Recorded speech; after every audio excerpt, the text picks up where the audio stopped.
It started as a dream, a test of skill, strategy, and endurance. From the very first match, through the grinding battles, the impossible comebacks, and the heartbreaks, each moment has led us here. A road paved with triumph and defeat, where only the strongest survived. They have fought through the gauntlet, proving themselves against the best, rising above the rest. New rivalries were forged, and grand legends were born. And in the end, a champion was crowned. But that was just the beginning.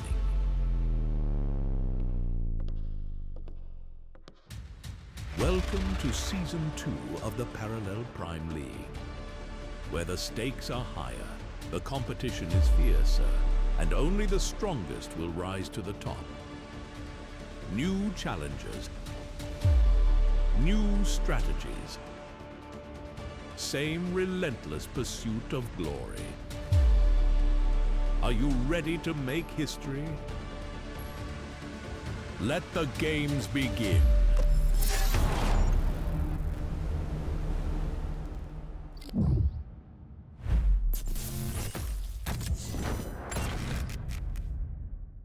Welcome back, everybody. I'm joined by Q Flux and D Money.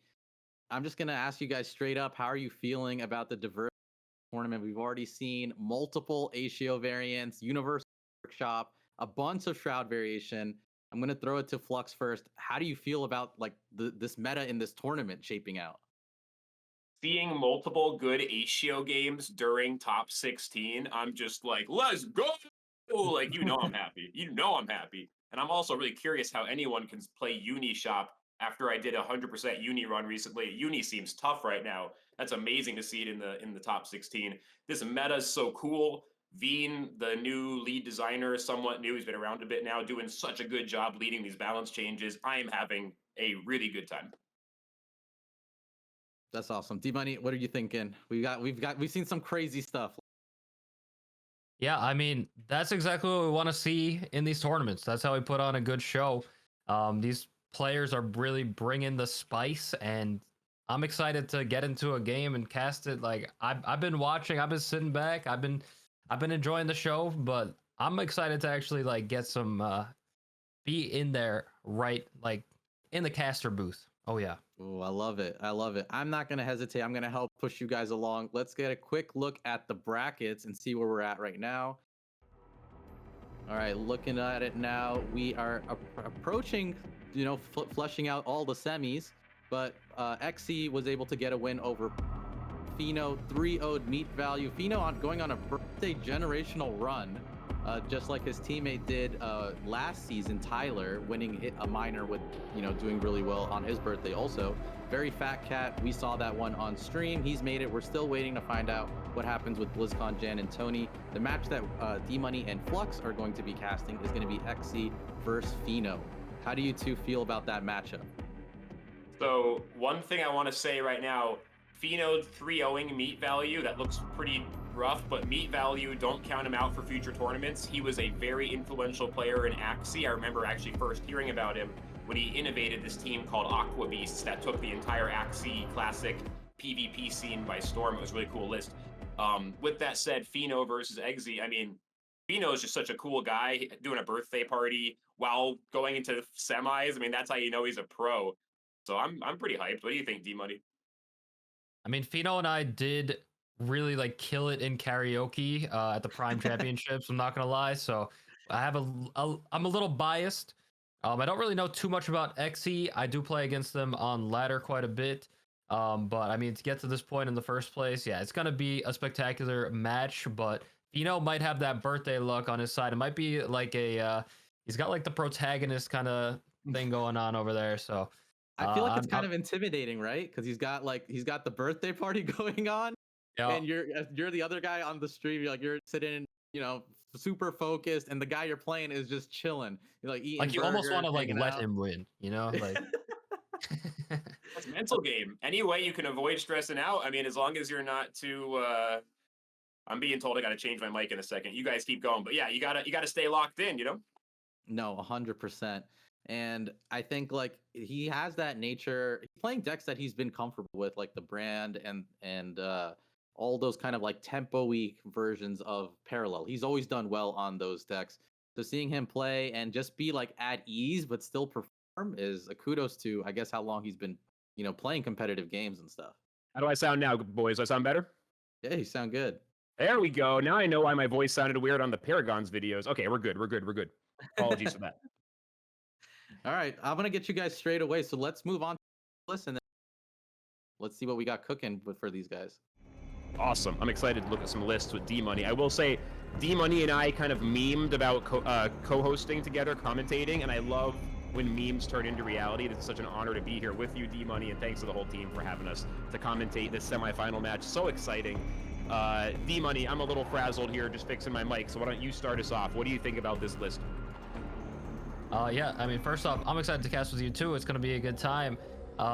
Yeah, we have a brand list right here. Yeah, like Mughal was saying, yeah, pretty tempo-oriented stuff we got. I mean, pretty classic, I would say. Just nice, solid curve amongst the deck here. I do think Paid Off is an interesting card. We saw it do some wonders earlier for Fat Cat on like turn 3. That was pretty crazy. So excited to see that get some more play here.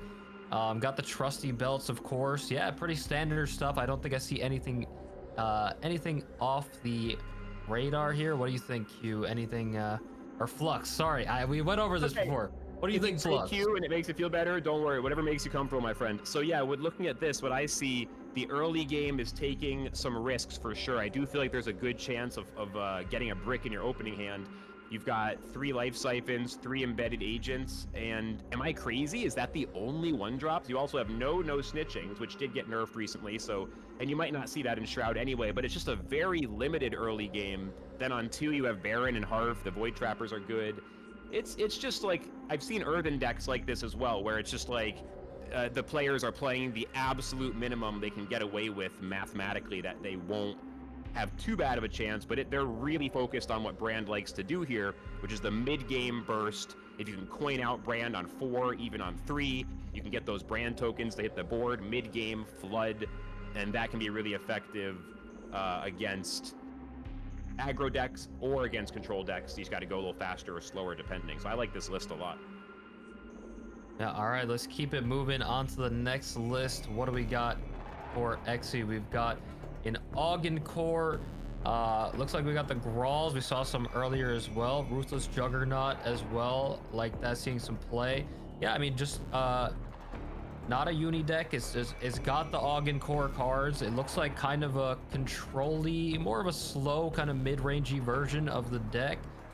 Really no 1-drops. Like it's a slower kind of list, but Ogden Core does thrive once it gets to like those later turns. And yeah, I mean, once he's got the repeater cannon for a little bit of burst damage if something sticks on the board. Always a little scary to leave something on the board nowadays with that card seeing play. So yeah, I like this like mid-range control kind of list here, and if he gets the right matchup, I think it could shine. Yeah, you've seen this kind of list getting piloted. If you watch parallel streams, you might have seen Free Tips or Captain D Cathari, who's a little more Captain D Ogdencore these days, last few weeks. And these lists are really fun. They're really dynamic. The games go a little longer, lots of decision making. I love seeing Grawl in the meta. I love seeing Repeater Cannon in the meta. I mean, Paid Off again. It really feels like Eggsy is running these slower, more mid-game control style lists, which is not the kind of stuff you see as often on the ladder. I do want to ask you, how do you feel about the unstable shield generator? He's got 2 of those. A recently buffed board clear. It's the only thing we really have that's a universal class board clear to be run in any deck. People have mostly run it in Ogden, especially for tournaments. How do you feel about that card in this deck? Yeah, I really like it. I mean, it's exactly what he wants to do. Like, it sticks with a strategy of getting to that late game. It helps you get to that point, and it kind of makes it so you don't have to run the 1-drops. And then, of course, if it doesn't show up in time, or if it's not the right matchup, you just bank it away. And that's the thing that we love about Parallel, is that it allows you to run these kind of tech cards that you can just throw away if it's just not the time for it. So yeah, I do like that card in Ogden Core especially. And I mean, he's definitely I think he's definitely targeting a specific kind of deck, and he's got some kind of vision with the lineup or lineups that he's going to go against. So I'm about it. Yeah. Yeah, this is a great list. Okay, what do we got next? Earthen. Ooh, okay. I'm really happy right off the bat. Altar of Gaia is back in the meta. I love that card. One of my favorite Earthen cards. It just gets so much value over time. It makes the opponent have to really, like, you can heal your face, you can trigger your flourishes. I think people were kind of doubting if flourish could even work, or, oh, flourish, like Veen, when he first started working on the game as the lead designer, said flourish wasn't that strong of a keyword even. We all kind of felt that way, but now flourish with Altar of Gaia has proven itself to be a solid thing you can at least partially build your deck around, alongside the provisions, Terraglider, researcher kind of shenanigans. And of course, we've seen some changes with provisions recently getting adjusted, kind of a nerf, but also more of a side grade.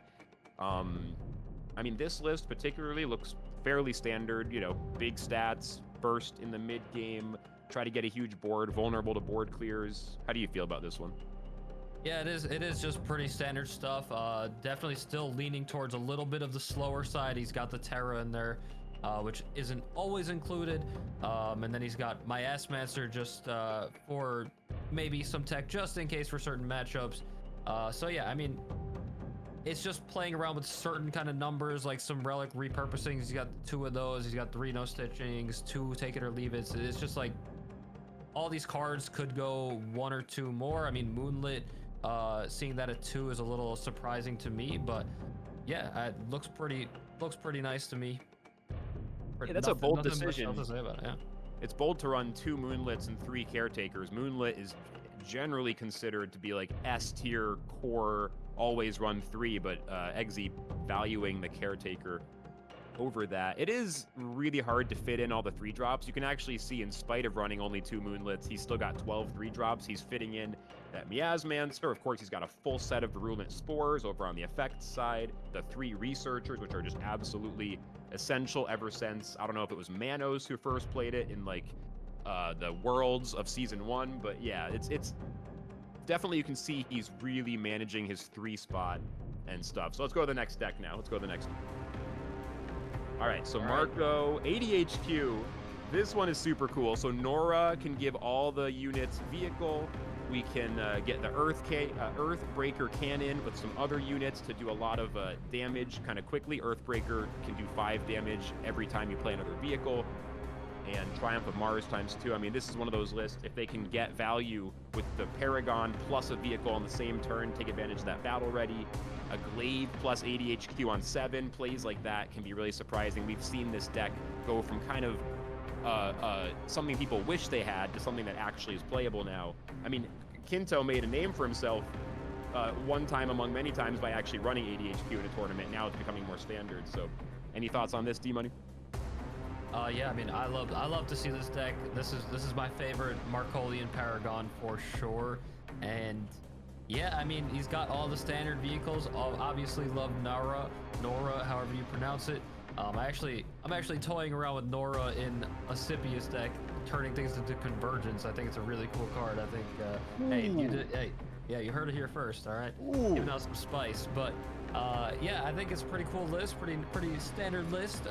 Repurposed hardware in here just in case for certain matchups, certain threats that he wants to take care of, but got all the core vehicles in here. I feel like maybe, yeah, I like to see the Master Poisoners. I think that's a good include as well.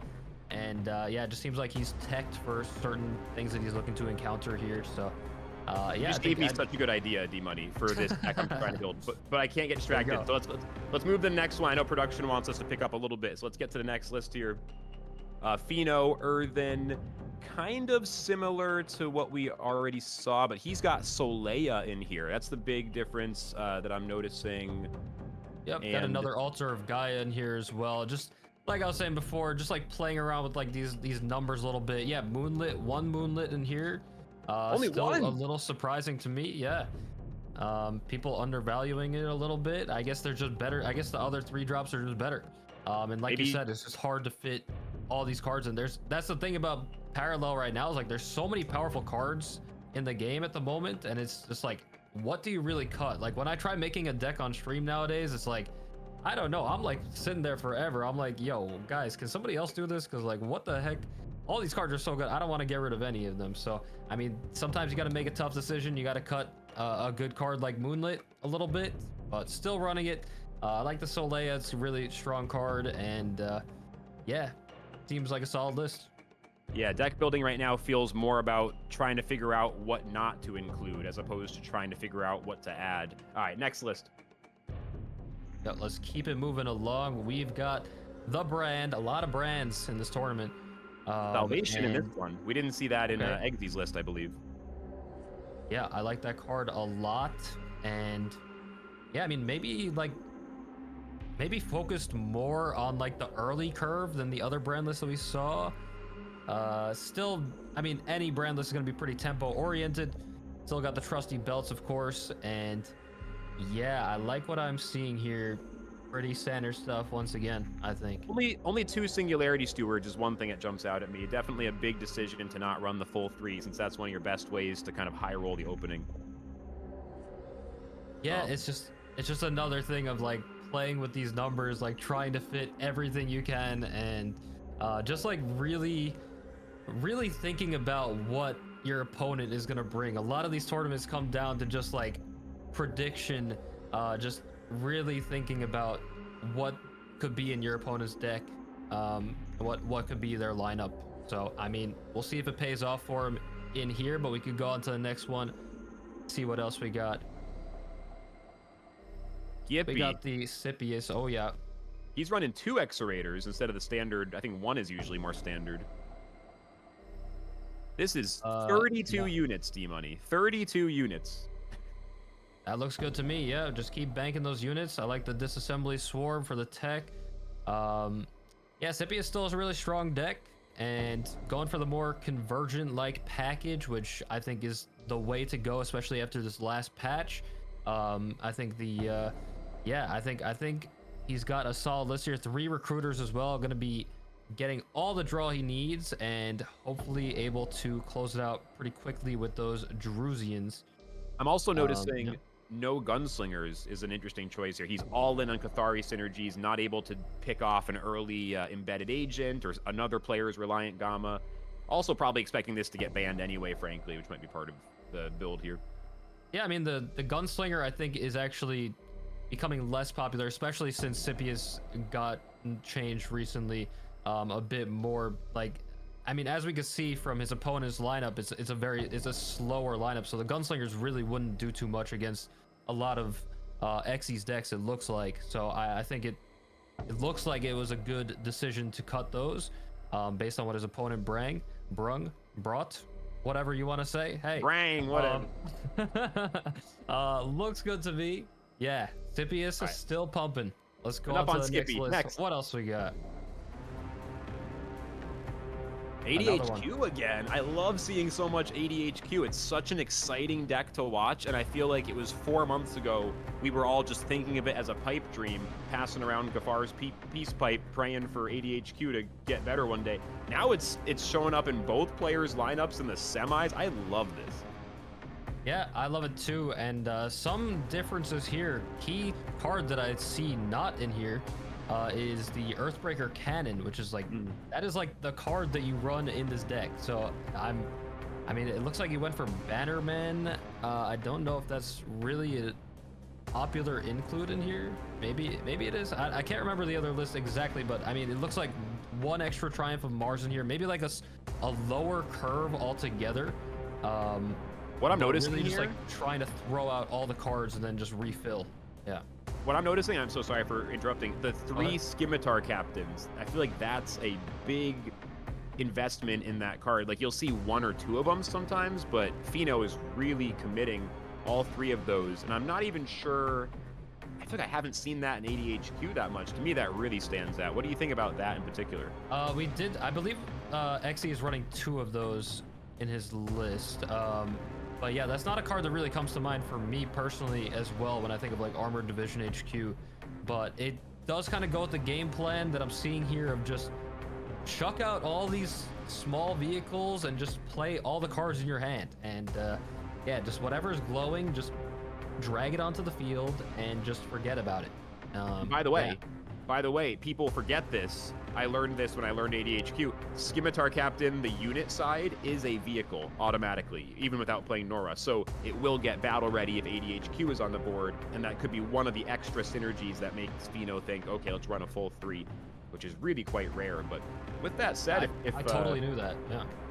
Yeah, so if production's ready, I mean, we're ready to go to the match, or we can chop it up some more, whatever we got to do here. But that's the decks. Those are the decks. Looks good.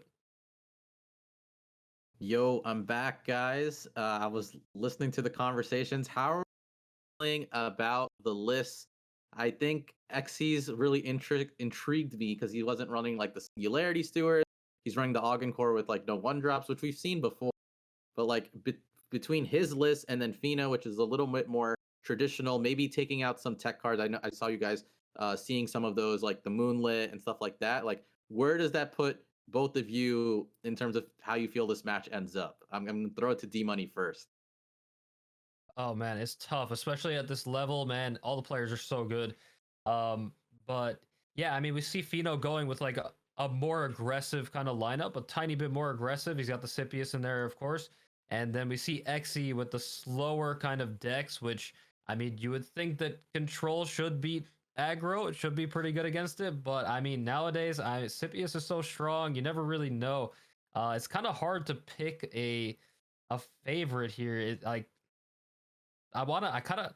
feel like the paid offs for XE might not actually pay off as well as you would want. Sorry. You're going to hear a lot of those, but yeah, I feel like I would give it to Feno just because I think that maybe XE is more, it's just like maybe a little too slow and maybe too teched for slower matchups, for like mirror kind of matchups, but it could be anybody's game. I was gonna say the same thing. The paid offs feel like the biggest, like that represents the difference between the two players' lists, which is XZ running more control, trying to use these big, just the paid off and other cards like that. Yeah, because XZ also had the Earthbreaker cannon in his ADHQ, whereas Feno didn't. So XZ definitely taking the even bigger, even slower versions. But Feno's lists weren't insanely aggressive. They were fairly aggressive, but honestly, I think we're going to see some really, really interesting matchups here. I'm super intrigued. I mean, we already see the bans now, and they got 2 Shroud bans going both ways. You don't typically see this. I thought it was going to be Skippy guaranteed. I'm actually quite surprised. Yeah, I'm also surprised to see the Brand. I'm surprised to see Brand being so popular in the tournament, and now both of them, like, they know something that I don't know. And hey, I'm excited to see it play out. It's been going around. I queued into the player Comfortable, I believe, from Exile, and he was talking to me in the chat beforehand in the stream, and I'm like, I got you with my Acio. He's like, good luck, bro. He just flatlined me twice in a row. Like, some players are really taking Brand to the next level, and this has always been a thing from the early days of Malamber being the OG Brand player to Diesel more recently, a high-end player who made a name at Brand like 4 or 5 months ago. It's always a deck that Sweats can prove themselves on. With that said, we are in the match, so let's get going. Oh, Feno's getting a good luck massage there. Okay. He is just chilling.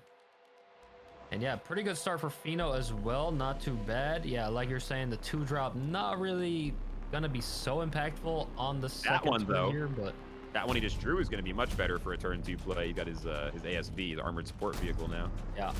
Curve improving. I mean, at least Feno gets to get it down first, and it's going to have the 1 extra HP, and then, I mean, this matchup could be pretty crazy. Could rely on RNG.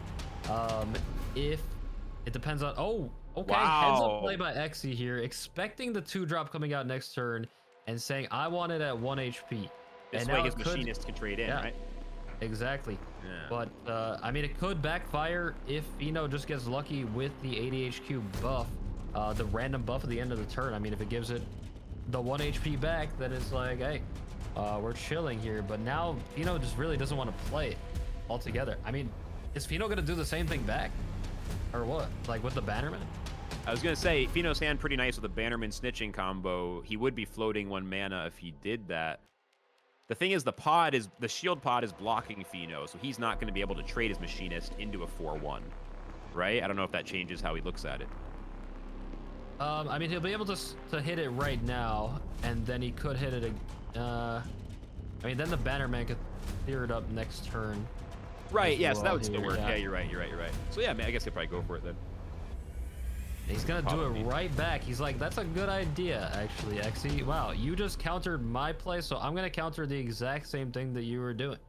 And sometimes that's actually like adjusting on the fly and like learning from how your opponent's playing is how you win these tournaments, how you win these matches. And yeah, we'll see what the 8 HQ rolls at the end of the turn. Extra HP. Ooh, extra health is nice on that defender. Not bad, but Feno's still in a pretty good spot here. Yeah, Feno rocking the recently nerfed Vindicator, only a 3-3 instead of a 4-3 now, but it still seems like Vindicator is just very helpful. In a spot like this, that's the only way he can get full value from his mana, unless he wants to play the Paragon, but probably too early. I don't know. Do you think he ever slams Paragon early here and tries to get those battle readies on turn 4? I not Or is really that way crazy too- about it. Yeah. I like the Vindicator here as well. We do see Xe did just pick up another no snitching, Yeah. but I mean, you saw one already, so you don't think he has another one in his hand. But that no snitching would be a pretty good answer to that Vindicator. This is my favorite kind of match where both players have a strong draw and we get to see two great players, both with a good hand, and like really they both have a chance to fight, you know? Yeah, and it's gonna be really interesting with these random buffs at the end of the turns. Like I was saying, like that could really change a lot. So Eggsy lets Feno clear the shield pod. He doesn't maintain the two defenders, which I find interesting there. But he's protecting the ASV from the afterlife on Vindicator, I suppose, is the logic there.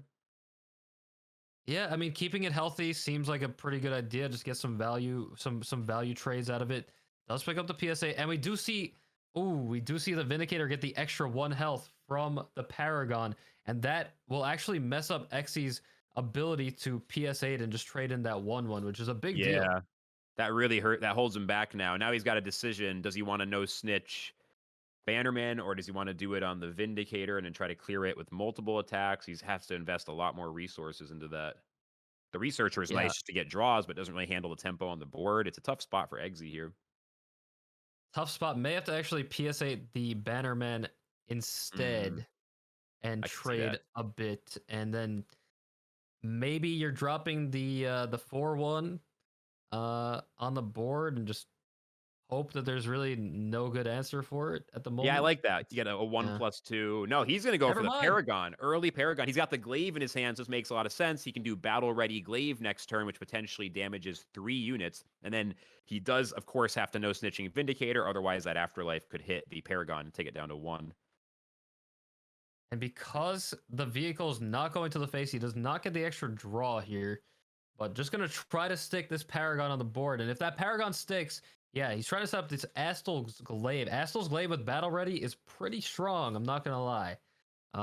And yeah, I like this. I like this setup. I mean, I feel like maybe he thinks he's behind, and when you're behind, you have to take more risks. And I think Feno is going to be aware of this potential Astal's Glaive, and he's going to try to deal with this if possible. Could even try to remove it from the hand. Yeah. With this captain, but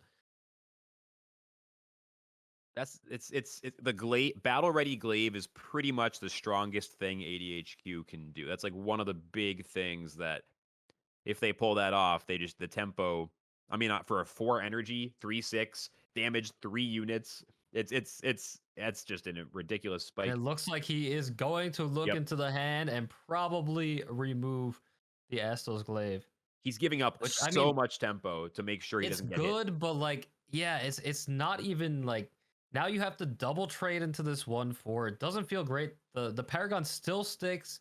Xe is still able to get a lot of value. I mean, he Tons of has value. the 4. Like, yeah, this is a really good spot for Xe because this Paragon did stick on the board. Really good setup by him. And yeah, it looks like it's going to pay off real big here. I don't know if Feno could really come back from this. Yeah, this is, I mean, the double 2 drops here. The armed 4/1 can clear a unit. Otherwise, it'd be a 1+3 to deny Feno cards, but I'm assuming he wants to do the tempo play. This is what it's all about, is getting battle ready on your vehicles. right? Would you 2+2 here for sure? I'm not crazy. Yeah, I like 2+2 because you still want to like go face with a vehicle, so you draw the Oh yeah, card, right? you get to Yeah. go face with the 1/4, and the wall breaker can clear out one of these guys. This is really nice. And then yeah, we'll see what he draws. This is really nice. Like I mean, ADHQ, it's like when do you play ADHQ? That's like the biggest decision of the whole I'm deck. surprised, a little surprised he didn't uh want to charge to give it shielded, right? And now it got shielded from the Paragon, but it could have been something else. He could have gotten an additional keyword on there. Maybe he played too quickly. Maybe Yeah. I'm missing something. I don't know. No, I think you're right. You want to shield that for sure, and he got lucky that it ended up happening anyway. Otherwise, Feno's And the PS8. PS8 Yeah. just got picked up. Yeah. But like I said, he could have had an additional buff on it if he did give it the shielded from the True. armored support vehicle. So just a little something there. Maybe has to slow down a little bit. I feel like when you play quickly, that's how you make the most mistakes. Me personally, like me as well, like included. So You can see it, yeah, to I be mean, honest. You can see it. yeah. Like Feno is in his zone, very relaxed. Eggsy looks more stressed for sure. But Feno should be stressed because this is a tough spot. I'm not gonna lie. And yep, gonna go with the Paragon, go with the 2-drop. Gonna just try to clear off as much as possible here, which is not gonna be that much, but it's a little bit. He can almost clear off So close. Eggsy's Paragon. Yeah, they both have the Paragon down, which is such an interesting, unstable situation. Like, whoever clears the other player's Paragon first is at a big advantage here. Eggsy does have a card advantage. He doesn't know that Feno has Triumph yet, but I'm sure he's aware of the possibility. And Eggsy does have the chance to discard some stuff. Ooh, Cindy adds some options. Probably not gonna. I mean, he definitely has to get rid of the Paragon though, so he's got to think Yeah, about how he wants the to do three that. And drop. it looks like 3+2 is looking pretty nice here. The thing is, you want to hit face and then use the unit side with the assault, which discards a random card from hand. But in order to do that, Oh, he that's can do it. true. He can 2+3, right? And then one No, of but then he his. can't clear the 1/4 Yeah. because you Well, you want to can trade clear it the. to the 4/1. You can But play the 3/3 with battle ready and the 2-drop with battle ready. You can clear the 1/4 and hit face, but you'd leave the 4/1 on the board, right? exactly, yeah. And then the I guess that's 4/1. fine actually. The Yeah. 4/1 gets blocked by the ASV with Defender, so Eggsy does have a chance to clear Feno's Paragon and have a Defender to defend his, but he won't get to clear the Wall Breaker, and there's some risk there. Seems probably worth it, though, considering he can also discard a random card from Feno's hand, and Feno only has 3 cards. It Yeah. feels like that's a big That could opportunity be a there. big discard. And we do see the Astel's Glaive in Feno's hand as well, so if he doesn't deal this Paragon, it's going to be a little tough. Okay, so he's not going to do it the way I was thinking. Yeah, he's going to do the simpler, Cindy, just attack it. Yeah, it's fine. I don't know. No? Doesn't Okay, feel back to great, plan though. A. I knew it.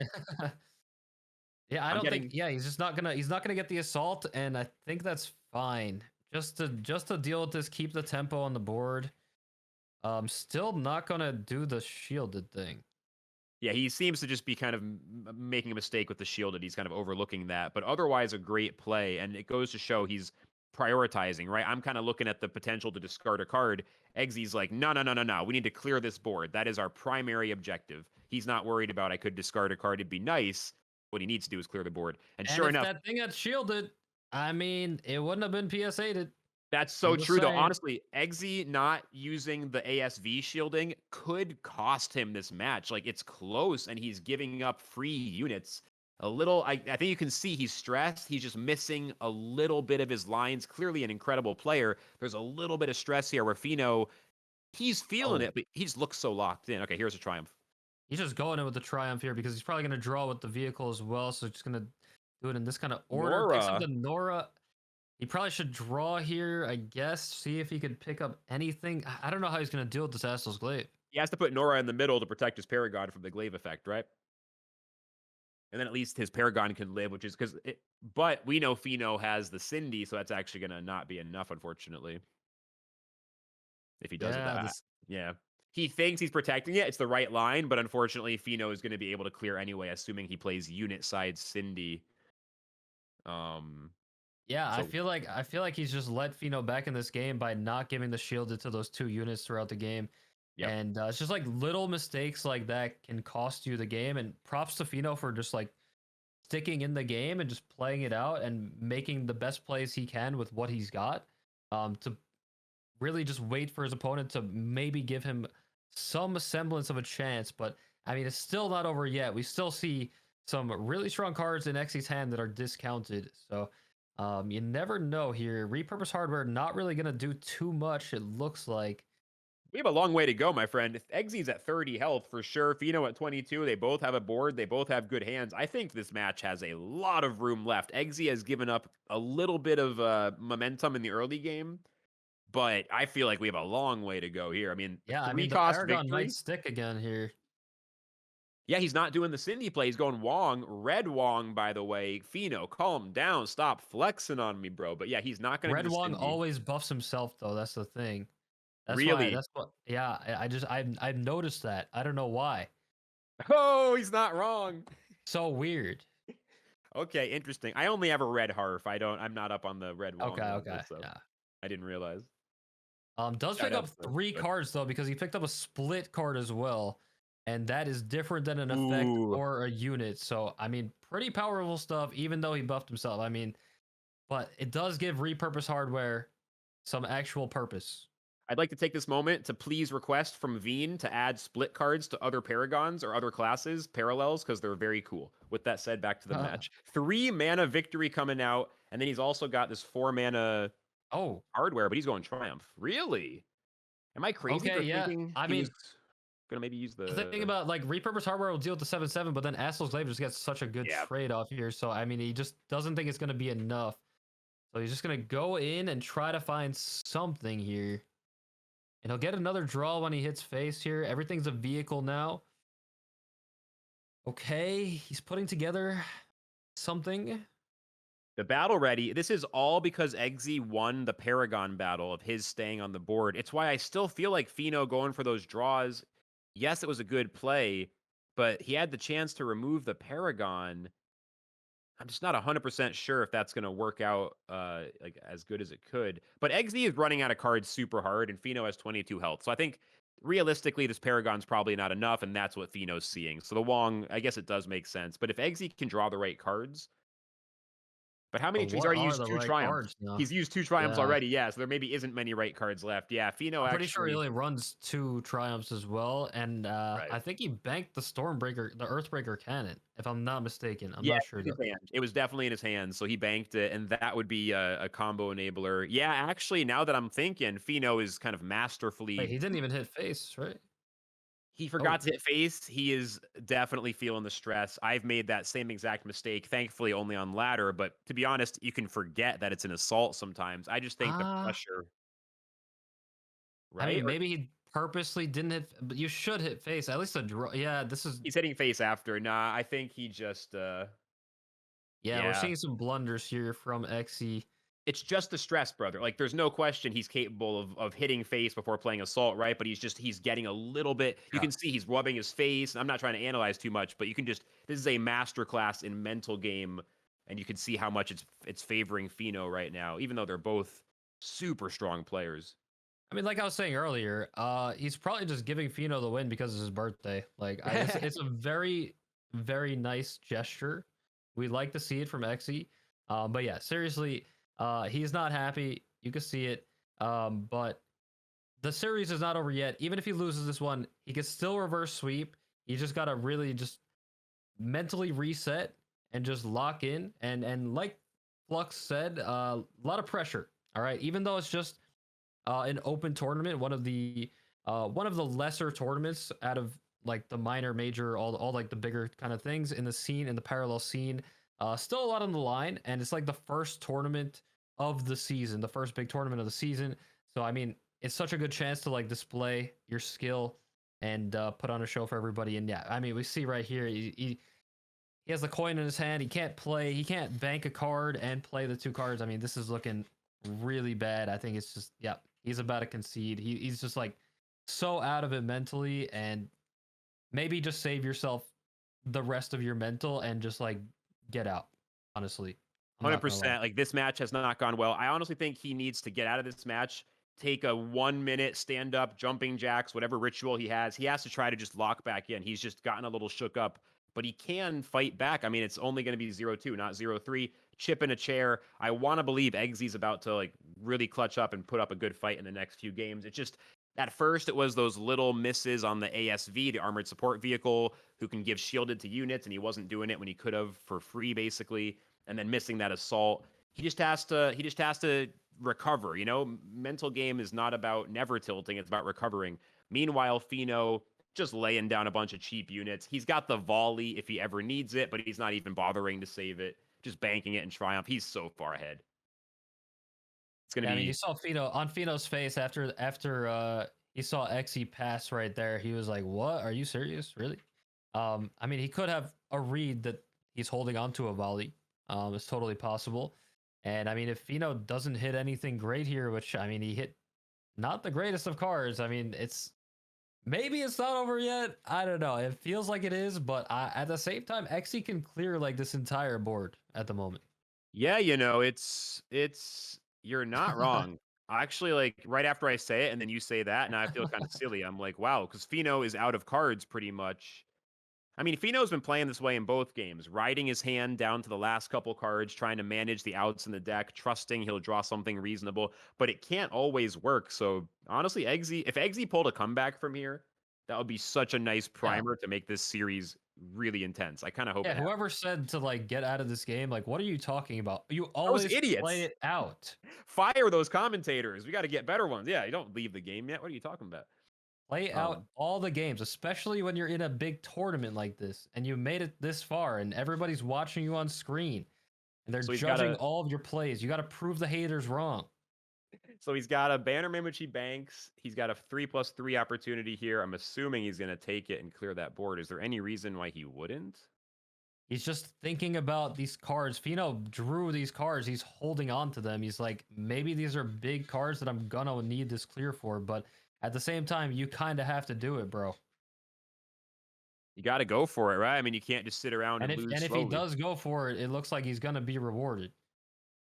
I mean, with Feno's hand, if Feno draws the wrong card next, he could be bricked. He could have a 1/2 and a PS8 as his play on turn 10. That is omega bad. So Eggsy might not realize just how much of a chance he has, but he's taking so much time. I think he's doing it. He's not making the mistake that the silly commentators said of getting out of the game, but what he is doing is slowing down, taking a full timer on this turn when he probably doesn't need to. He's just getting it back on track, and I believe he's starting to he's recovering. This is exactly what I said. Mental is not about never tilting. It's about recovery, and I think Eggsy is actually showing us an example. You can even see his body language is calming down a little bit. Really cool to He's see. back. Yeah, he's back. 100% Never listen back. to the casters. Never. You guys listen to us. They don't have to. And yeah, the rummaging researcher, it's a vehicle. I don't know if you guys knew. It's a vehicle. It gets the +1 HP right there because of Nora. And we see Feno draw the split card. Yeah. He could get rid of the only card I bet in the hand. He does for sure, right? Yeah. But it's not going to really develop too much on the board. The tough thing is he can't have the unit because he can't assault it, so he's forced to just use this as a spell. Exactly. And he buffs his Bannerman to 2/3, but I mean, and we got a close game here. It all depends on these Can he draws. draw another researcher, D-Money? Can he do it? Is it even left in the deck? Wong! Oh my God. Wong, he's back in it. He's so back. He's so back. He's sitting up in his chair. He's zooming in. He's back in it. Oh, Oh my God. Let's go. Oh, researcher. Oh, yeah. There it is. He can play it right now, D-Money. And he does buff the researcher because it's not the red coat. It's not red, dude. Feno with his rich red Wong, but it doesn't listen. Meanwhile, Eggsy from the streets has had to earn it. His Wong knows what to do. He's going to draw the cards. He doesn't have so many cards left in his deck, but he has enough, I think. This is so good, dude. This is good. We needed this. Now this is going to be a really good series. Oh, I'm so happy. He has to clear that Bannerman, 1000%. Yeah, dude. Oh, we're going to have such a good fight from here. He's thinking if he wants to draw with this machinist here, because he's going to draw from banking. He's going to draw from this. He is at 24 health. He's got the board. He's got to go. I think he's just got to keep going. Yeah. Yeah, he's going to everything on the board is going to get something from the Paragon. Ooh, hardware is a perfect card for this kind of spot with what Feno's got in his hand. Like, hard removal. Is in disbelief right now. He looks a little surprised. Like he felt like he was way ahead at one point. Maybe he's like, really. I gained so much respect for Eggsy. Like Feno's showing a really good example of staying cool throughout the match, but there's something extra special about Eggsy clearly losing his cool and then getting it back. That's so cool to see. That's so Yeah, cool. I mean, and then coming back with the win. Wow. I wonder if Feno had to play Triumph that one turn. Probably he just ended up with such a bad hand after that Triumph, and I'm pretty sure, yeah, Feno is not running Earthbreaker Kenny. He's running that smaller, the lower cost kind of build. So I mean, that's the downside of doing so, is that you can just hit like a bunch of one drops, and now your hand is really not anything impactful, especially later on in the game. Yeah, it's just I really think I'm curious to see what would have happened if he played Cindy Sendrillin that one turn, 4/4 battle ready, and actually cleared Eggsy's Paragon, because he did have a chance and he didn't end up clearing it till later. And I feel like he played Wong that turn, if I'm not mistaken.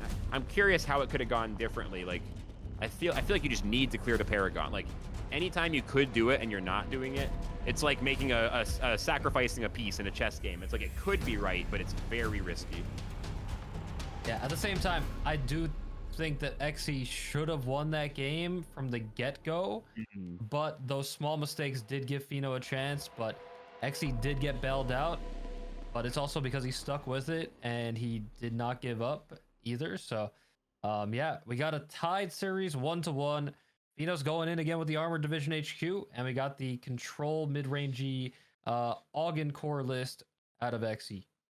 How do we feel about this matchup, Flux? Well, he's got to get a win with this list. The first time did not go well, to put it mildly. Against ADHQ, probably a much better matchup, since ADHQ wants to tempo burst more in the mid game, which gives Augen more time. They also don't really run upgrades, so AOP is super powerful. I definitely think Feno needs to be the aggressor here and have a strong opening, because the longer the game goes, the more it favors Eggsy. Not just because of the workshop tokens, but also because of the way they've built the decks otherwise. Yeah, and maybe Exy trying to go for like the unstable shield generator once again, but does not see it at the moment. Going first, not going to get an extra card when he banks on the first turn. Paid off, probably not going to do too much against the deck of Feno, but at the same time, Feno is just like playing out his hand quite a bit. So maybe the extra energy that he would use would not really go to use, but he's just going to throw it away. And it's good that he did, because Feno actually drew his 2 high cost cards in the deck. Yeah, Feno's hand not giving him much flexibility in the first 2 turns. He has 1 play on turn 1. Only decision is if he snitches or not. And then, which in this case, obviously not, because there's no unit played. And then, like the turn 2 here, he's completely relying. PS8's a good start, though. Okay. Yeah, just really nothing to do as it stands, but he did go second, so he is going to get the extra draws here. He gets the extra draw, and hopefully he could get something for the following turn. Strong hand for Eggsy.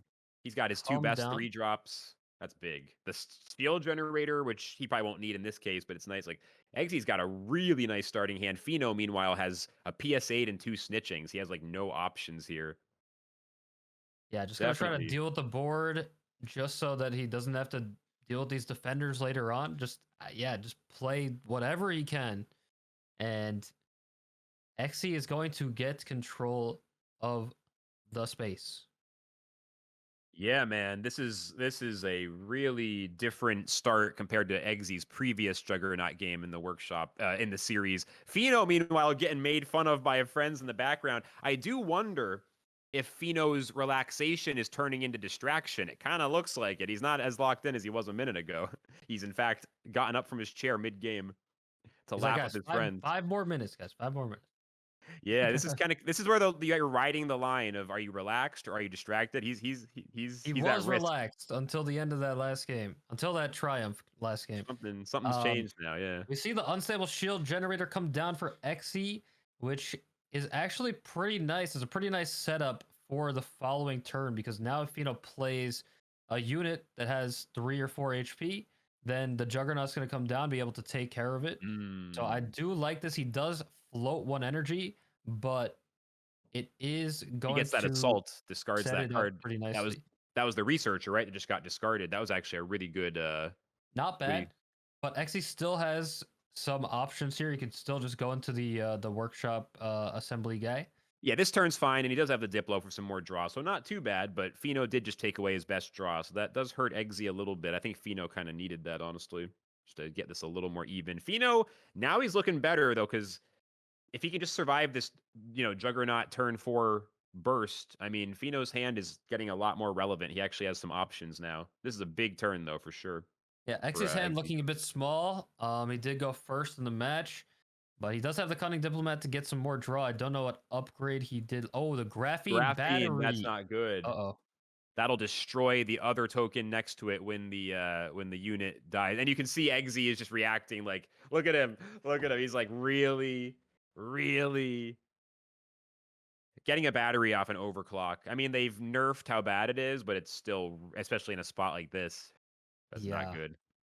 And like now if one of these and now if one of these Vindicators comes down, like he could just take care of that 6-3. Thankfully, whenever it Eggsy dies, has and no then snitching. boom. It didn't get shielded, did it? It got evasive, right? Is that a shield? It's a defender. As long as it's not shielded, he's fine. He's fine. I think it's Yeah. defender.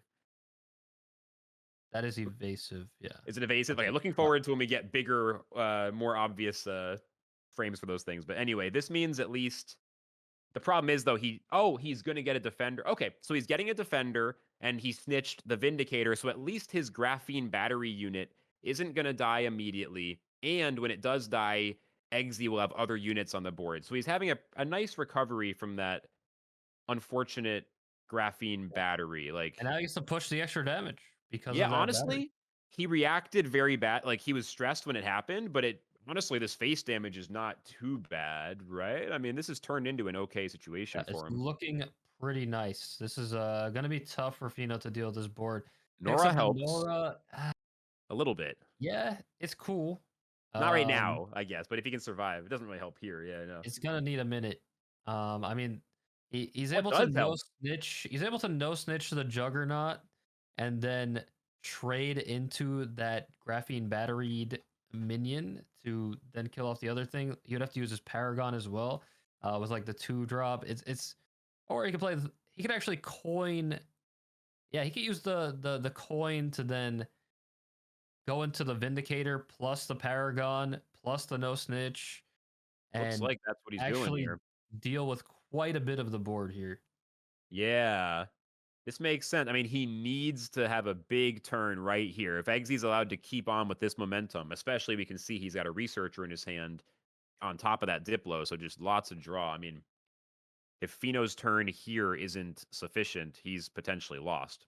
But this is a pretty nice... I mean, this is reasonably nice, but Eggsy still has a free clear on the Paragon next turn, and ADHQ is all about Paragon value, so it's still not great for Feno, but at least he does have that Wong. That's the Yeah, one he has thing. a little bit of recovery, but I mean, Oh! Xy's still with all the draw in the world here. Another forward mechanic, too. He got all 3 in the top 15 cards of the deck. That is super good for him in this matchup, especially the way it opened. And the Wong. Eggsy finally seeing some really nice draws. Yep, just hanging in there till the late game. And Feno, like we were saying before, doesn't really have a bunch of late game cards. So I The mean, momentum has shifted so fast. Like 15 minutes ago, it felt like Feno was cruising to a 3-0. Now it feels like Eggsy is in total control. yeah, Feno might be getting a little tilted here. I would be personally, because he was looking to win that last game, and then all of a sudden now he's gonna lose 2 games because of that RNG that happened with the Triumph. Like, that's not a good feeling. But it's not over yet. The series is not over yet. This game is not necessarily over yet. Oh, lots more to go. I mean, Feno's got a big hand, tons of draw. They both have plenty of health. We definitely see Eggsy is driving the bus now, but Feno has counterplay for sure. A long way to go. Eggsy has to convert this into a win. Easier said than done, especially against a player like Feno. But still, Yep. a good board. Very nice looking board. Very nice indeed. Gonna get the Nora down, give everything, turn everything into a vehicle, and just pray for some good buffs to get him out of this tough spot here. Waiting to see. But it's still gonna be so tough. We see the upgrade in the hand of Xe that's gonna give him armed and double attack. Like, it's Repeater cannon. That actually I could don't be the know. end. That could be the end of this one now. Because now Yeah. he's getting his tempo just keeps getting better, and he's already got a lot of tempo. Like Feno has to do so much work just to be still in a bad position, but a little less bad. Whereas Eggsy is just driving towards checkmate, trying to find that winning position, and he's Yeah. getting closer and closer. I mean, he's real close now. Honestly, I'm just maybe you even just slam down the 3-drop and just don't even overclock. I don't know. Just for the tempo. It Just maybe for the it's a little tempo. crazy, but I call me I crazy. think it's a little bro. crazy. I think it's a little crazy. D crazy, new name. I mean, I feel like it doesn't really get punished that hard by anything. Like artillery volley is the card that we're looking at, but like how is he really gonna clear everything? And then you have a Wong follow-up. I feel like it's honestly not bad, but hey. You're not too crazy, actually. I'll admit. Either you're not too crazy, or else you're just dragging me in with you. One of the Yeah, two. it's probably the second one. But So he's playing this yeah. first, hoping that Wong will buff the defender, trying to buy a little more time. But it's I mean, he's looking for the outs, which is the correct thing to do. But yeah, Feno really digging deep for some idea of how to turn this around. Yeah, maybe his birthday is like over in Greece at the moment, and it's like now the luck is just like wearing off. I don't know. It just went past midnight and his buff is gone. Gotta play the red coat Wong. Looking for All right, Red some kind Wong. of miracle. Could get a split card. Could get 3 cards once again. Help him out a little bit. Gonna need to pick up a triumph probably very soon.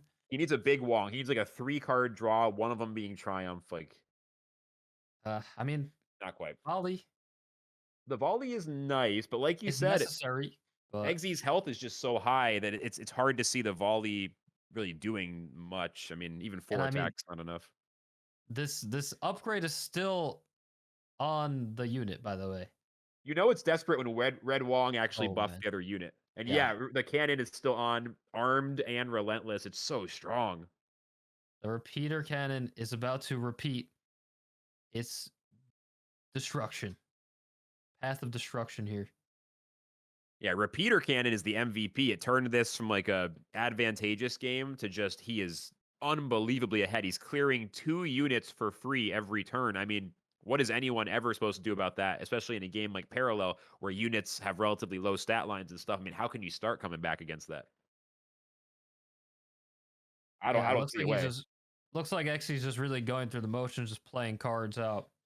I mean, he's got crazy draw, like everything. And I mean, at this point, Eggsy has better board clears. He has better. I mean, this is exactly like I said. Feno needed a strong opening, and he did not get it. That is a nice board for Eggsy, and it's getting interesting. I think Feno's not gonna lay down here. I think he's gonna fight really hard next game. That's what I'm guessing. Xy gonna opt to push the extra damage instead of just going with the trade and going for like another defender juggernaut. Just gonna push the extra damage and just clean it Makes up sense with to me. juggernaut. Doesn't need Yep, double just set up the defender. 2-turn lethal. Yeah, Feno's got no board. Yeah. There's I would there's no way. be, yeah, we would be spinning a yarn. We'd be making a fib if we pretended that Feno had much chance left now. Looks like Eggsy has pretty much locked it down. I'm guessing within the next 1 or 2 turns, we're going to see this match end, unless something Or very 1 surprising or happens. 2 seconds, yes. Yeah, or 1 or 2 moments. But yeah, Feno just gonna play to his. There's no really outs that I see, but just gonna play it out. You're just gonna play it out a little bit. Just take lethal off the board for Xy. Just looking for some way to get enough volley value to get back in it while also refilling his hand. But as you can see, Feno is again walking away, hanging out. I think he's just trying to not get too tilted. He's trying to stay relaxed. Obviously, this is not how he wanted to go after a 1-0 start, but this is where tournament champions are made, is in these tough spots. It's all in the comebacks. And Xy could actually get lethal here if he puts the SMR on the Wong and goes for the repeater cannon. He could get it here. But probably going to take a safer kind of route. Maybe just go into the M tab and just clean up the board completely. To get the nice little trade off on the 3-4 with the MTAV. And probably could even ignore the. Actually, no, he has to deal with the 1-3 to get that trade off. But I'm gonna go for the repeater cannon lethal for Twitch chat. It is just Go for the clip. such a masterclass of like Is that enough? the deck going badly the first time and then just coming back with no fear, making it work. Is it enough? It should be enough, right? I lost track. I'm not gonna lie. Because he can put upcycle down and get another 1, 1, 9, 11, 13, 15. Not enough. But he's sending it face, just ready to get this over with. Doesn't think Feno has any counterplay sufficient to make him like want to clear the board or anything. He's just trying to end this. The Sesmir draw, just adding even more power. Yeah, there it That's is. it. 1 or 2 Oh. turns, called it. Oof. Pro All of a commentator. sudden, Xe going from what seemed to be 0-2 to 2-1 in just a matter of like 10 minutes here. What a crazy comeback at the moment, but I mean, it could just go the other way again. That's the great thing about parallel, you know. Hey, you never know. You gotta keep watching, guys. You gotta keep watching. Keep listening to the casting. It's just like American football. Sometimes the start, it seems like one team is way ahead and it just flips. Like in card games and these tournaments, you're just never safe until the round is over. Like if it's 3-0 and you need to win one more, I mean, you can get reverse swept in a heartbeat. You can never let your guard down until you've truly won. And like we're seeing Eggsy hungry, clearly wants it to the point where he was almost tilting for a minute and then he came back. Meanwhile, Feno very relaxed with his friends, kind of like got his whole crew with him, but maybe a little too relaxed at times. Really interesting dynamic between two great players who are kind of in different places with what they're doing. It's been a really interesting one. I'm hoping this next game will be a banger. Yeah, I mean, I really don't think Feno has made any questionable plays necessarily. I feel like he's playing pretty well. It's just sometimes the game decides what happens. Sometimes it is about the luck of the draw, and but it's not over yet. We have Earthen for Xe, and we have that Markolian deck for Feno plus the Earthen as well. So it could very well come down to a mirror matchup. And I don't know, how you feeling about the ADHQ versus the Earthen? That's man. I'm gonna admit I haven't seen this matchup too often, so it's gonna be very interesting to see the dynamics of these two decks and how they go against each other. Feno kind of pumping himself up a little bit. I don't know, man. Feno looks a little tired. I think the partying might be catching up with him. I'm not gonna lie. You can see it. He's getting a little tired, but I mean, I think he just recognizes the situation that he's been put into, which is, like I said before, going from what seemed to be like up 2-0 to being down 1-2. And that's pretty mentally draining, but you think there's got to be some part of Feno's brain that says, if I just lose, I can go have a drink at my friends and I'm done. I wonder if there's a little part of it. You know what I mean? It'd be hard not to. I mean, maybe not for a real competitor. It's just no. You gotta get the win, get the money, and then celebrate. True. Then you That's buy what it's around all or about. whatever. Oh, yeah. That's fair. That's fair. So Eggsy with no 1-drops right away. We'll see how Feno's opening look, but definitely potential for Feno to get the aggression here, even though he's going second. You know, And looks sure like enough, he was happy with this, and this is a hand to be happy about. yeah, that's a good hand. The double Bannerman no snitching is pretty much the nuts Yeah, for he's going over to his friends. He's dapping them up. You know, he's like, "Yo, we got this one on lock, boys. Got the Nora." Oof. But Eggsy has the Okay. spores, so he's got a good answer for that early board. I think this is going to be a contest right here. The thing is, if Earthen is able to keep the board and heal himself a little bit, I mean, Feno's not going to be able to squeeze through. He's going to need to have a commanding board presence to get there. And he's got to go quick once again because he just doesn't have the Earthbreaker cannon for the reach at the end of the game, which I still am questioning that decision to not bring that card. But we'll see if it plays out for him. I mean, this is as aggressive as a hand as it can get. He's got the Triumph for the reload. I mean, even if the Spores comes down, I think it's still looking like a good spot for Feno. He did end up banking one of those Bannermen, which surprised me. He's not going for the maximum Bannermans. Definitely getting his hand really big instead and a little less tempo on the board. Yeah, I mean, how does Earthen really deal with the 4-1, which is going to be a 4-2 actually, and then it's going to get a buff as well. Like it's honestly a pretty solid play. Looks pretty good, and maybe he thinks that he's not going to be able to use a lot of spells on things to buff up the Bannerman. So yeah, just gonna go with this 4-2 right here, and just try to keep advancing the board. Nora's gonna come down next turn, then give the Machinist, even the Shield Pod, turn into a vehicle, and everything's just gonna be pumping. So I guess Fino wants to get Exy's spores out early with this board, right? He's baiting it out for sure. Like he knows, There it is. but he's got such a good hand afterwards. He's kind of just like, all right, you use spores now.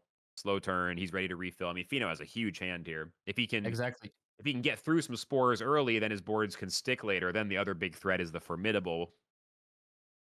So he's Yeah, he starting also to. put Xe in an awkward position to drop the Caretaker, especially with uh the Siegebreaker getting that +1 attack. So like the Caretaker would just get destroyed if it was played there. And now this looks like a Nora turn, but it could be a question of Bannerman plus the Nora, which looks pretty good to me. Could also be considering the Paragon, but I feel like this is the Nora turn. Bannerman Nora feels nice if you coin after Bannerman, make it a 2-3, Exactly. right? Yeah. You don't really need that coin for anything else right now. Although coin could be nice for an ADHQ tempo spike later, but looks like he's doing it, just like you said. Setting up as big a board as he can, and then Nora is going to set up ADHQ for a future play. Gonna throw away Definitely. the victory. It was a tough decision for that bank. I mean, all the cards in his hand are pretty nice, I'm not gonna lie. Um, but yeah, I mean, you would think victory would be pretty good in a slower matchup like this, but at the end of the day, it's only 4 extra damage you're gonna be pushing. So I mean, I think he's still going with the game plan of like play my whole hand, play this triumph, and let's just keep the foot on the gas. We don't even have a time for that victory because the triumph is gonna come down. Eggsy being so low on cards, and Fino has the split that can discard a card. So if that Wong gets discarded, Eggsy could go from having options to being super card locked very quickly. Not yet, but like that could happen in the next couple turns if this goes a certain way. That could very well happen. And Fino will be able to trade into the conduit, and then the defender would pass, of course, but then no snitching could come out, and he'll be able to smack the face so that he could get that assault if he really wants to. He's got some options on this next turn. Man, Fino has so many options. This is what you want to be with Marco. A handful of cards, more draws. The 2 no snitchings is maybe a little awkward, but they're very good against Earthen. What's he trying to do here? I feel like that split card is looking nice, but it's a question of how he wants to use it. Yeah, I feel like we want the unit here. Just, I mean, 50-50, leave it up to chance, whatever. I mean, there's 2 good cards in Xy's hand right now, so either He one feels actually, pretty good to take out. I guess he can't. He can assault. Yeah, he can kill the conduit and then snitch the. Exactly, yeah. Okay, caretaker. So, yeah, I that feel like feels that's like the the right only line. line, and then maybe you keep the 2-drop in your hand for the Paragon the following turn, something like that. Yeah, Still getting tough with the banks here because he is drawing just pretty good cards, high quality cards. yeah, it's interesting. Fino's got a great hand, but definitely just a tempo issue, needing to really pick what he's going to prioritize since all these cards kind of have that mid game like 3, 4, 5 energy cost. And trying to set up to a triumph later, get value from his snitchings. A very delicate operation trying to pilot this against Earthen, and he is going to go for the Scimitar, and Wong gets removed. Oh, I mean, Terra Glider is great with the allocated on yep. the board, but Wong was kind of what he needed with that draw right Yeah. there. Wong looked pretty good next turn, I'm not gonna lie. Turn 5 Wong is known to be a good play. That honestly was really clutch for Fino. That was real, and the double Terra Glider. Okay, Xe able to conceal 1 if you would like to first, and then play the Terra Glider, and then conceal everything again. Gonna go Just gonna go Nehemiah. with the Paragon though. Makes sense. You don't really want a Terra Glider for 4 or 5. Like you Yeah, saving can it in for the some spots. 6. Yeah, he's looking for the 6. He wants to high roll a Standard. Terra mech, or maybe even find time to get all the way to 7, go for the 50-50 on the Terra, because he does have his guy on the board, so whether Terra mech or Terra, he's got a lot of flourish opportunities there. Definitely, this game for Eggsy right now is all about that Terra Glider in his hand. That's basically his whole reason to exist in this game right now. Could still go with the play. Oh, interestingly enough, Nora does have evasive, it looks like. So he could play the Paragon, smack face, and draw a card if he'd Ooh, like. that's big. That's big. And then he's got 5 damage of removal with the 2 spells in his hand there, the 2 burn spells. So like he could even clear the caretaker just with spell damage, or use it to take Nehemiah way down. Like he's got a lot of options here how he wants to do it. There's also the 3+. You can almost get a 3+2 with the wall breaker, but the math doesn't seem like it quite adds No, you up. can't. I mean, you could clear off, like, you could get the arm to deal with like the Nehemia, like if you trade the 4/4 in. Then you leave the caretaker up, right? That's the only Yeah. thing. But Probably it's still worth kind it. of fine because Nora has this evasive, I think. Right. All right, so he is going for that 3+2, setting up a battle ready wall breaker. Oh, wait a second. He actually doesn't take damage Oh, from the that's defender. right. Doesn't take Oh, damage from defender. Oh man, that doesn't come I up very totally often. knew that. Yep. That's There's a really amazing. niche interaction for That sure. does not come up very often, but this is where it does. Okay, I feel silly now. Wow. Yeah, So he's no laughing. damage. He's loving it. He's like, I forgot that did that. I think he might have forgot, right? Look at his face. I Maybe feel we like weren't. he like just spotted it. Like he was like, at first he was like, this turn looks kind of mid, and then he's like, wait a second, hold up. We're Yeah, kind of cooking. because Wallbreaker is already pretty good in ADHQ. You kind of forget it has that extra level of juice when you're against defenders. That's amazingly powerful. All right, but That's XC striking back. He's going for the 6 drop. What's he gonna hit? what's it gonna Oh be? my Oh, god, Feno, your birthday luck is really like, oh birthday's man. over. Birthday's over. It's Xy's birthday now. Yeah, I feel like it might be.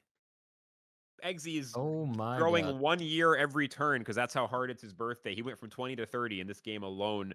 Hera Mech Cannot believe it.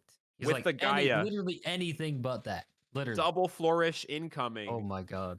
And then he's able to kill the Paragon as well. That was the That is a absolute disaster. high roll, man. High rolling, man. Oh, no. Feno. Life on the line, tournament life on the line. It's 1-2, and your opponent Wow. pulls out the Terramech. That just completely. Veen, we gotta. Hey, you watching this, Veen?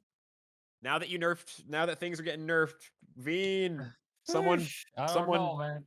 someone slip a Terramech under his door and with a note attached saying, "Hey, look at this." XE is just like, he's like, I don't know if I deserved it, but I love it. This is my tournament to win. Hey. You can see both players with the similar reaction, but on opposite sides. Just like, really, And bro? they both have like the bleached blonde hair. It's man. It's like Maybe emos. Xy's is natural. I don't know. That's true. I don't know. Maybe. I don't. He knows it definitely not. But He knows. No, I don't think. If that was natural, No, he's it's born not. to be a gamer. No, imagine that though. That was exactly how it was. That'd be crazy. Dude, wow. All Wow, right. Well, what Feno a is on the ropes match here. now. Yeah, now they got to see it. All right, Feno needs to try to save this. Here's where we get to see the fun part. How can he possibly save this? It's his job to figure that out, not mine. It's my job to Okay, good. entertain the Yeah, I people. don't. Sometimes I'm like really happy that I'm not the one playing, you know? Yeah, let me think. I mean, I don't know though. Yeah, he's not running Poisoner. Is he? Does he have any way to remove Terramech? Does he have Poisoner? I know. I'm pretty sure one of the lists had Poisoner. I don't think it was Feno's though. I'm not sure. Yeah, I don't think he has Poisoner in this list, but I could be wrong. If he doesn't, then it really doesn't seem like. I mean, if he can't kill the Terramech, he's gonna lose to the Terramech. He is. You'd have to taking get like a off no Gilded. snitching. Does he have another no snitching for Yeah, no snitch. Remember the nerf, my friend. No, he can no snitch. He can no snitch the 3 drop so that Gotcha, defender sorry. can't pass. But now we Okay. see the cunning diplomat as well. Like it's so cooked. This is where no snitching used to be the answer for Terramech itself, and then yeah, it's just like you can't do it. So now we're see, this would have been okay, but He no still snitching. gets rid of the defender, but unfortunately, there's another defender coming, and it's just not gonna be possible here.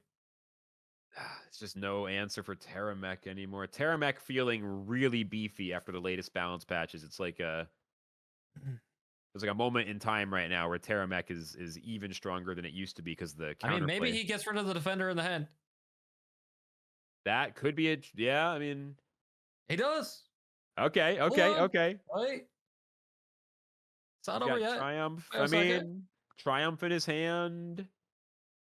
It's so over. It's oh my god. Formidable. It is unbelievably over. Also, there's no Poisoner in Feno's list, just confirmed. So he really has no way to remove Terramech. Yeah, this is lethal in 2 turns for Eggsy, it looks like. Just has to play Formidable and then send it all face and then do it again.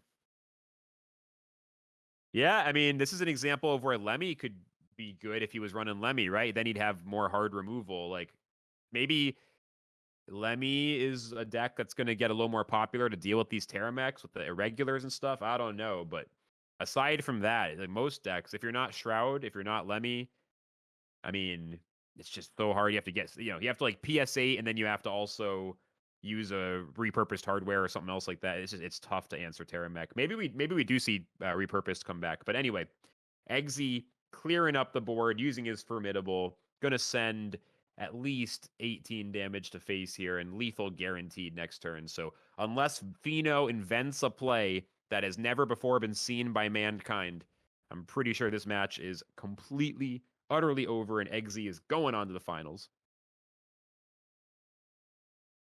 Wow, So what a finale here.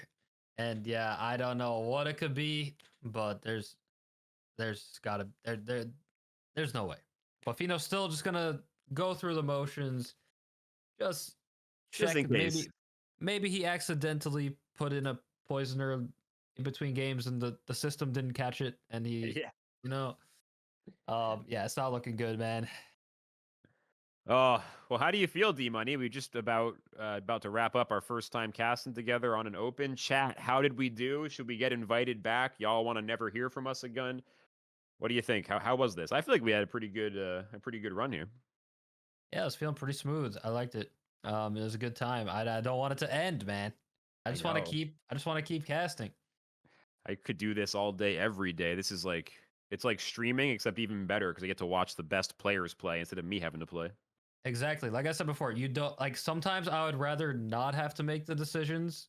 Like there's so many times when I'm streaming where it's like it's such a bad position and I'm like, yo, this is such a tough turn. Can you guys like do this for me? So it's not quite over this It's turn. not over yet. It's not over yet. Hold on. The defender blocks him from lethal. He's 1 off of lethal. So But the defender pickup for Xe again. yeah. Oh my god, it hurts. But hey, a chip in a chair, 1 health left. Feno about to show why he's the best, although his friends are getting ready to hang out. It looks pretty clear that the writing's on the wall. Come on, Feno, prove us wrong. Prove us wrong. Oh, the formidable. There's yeah.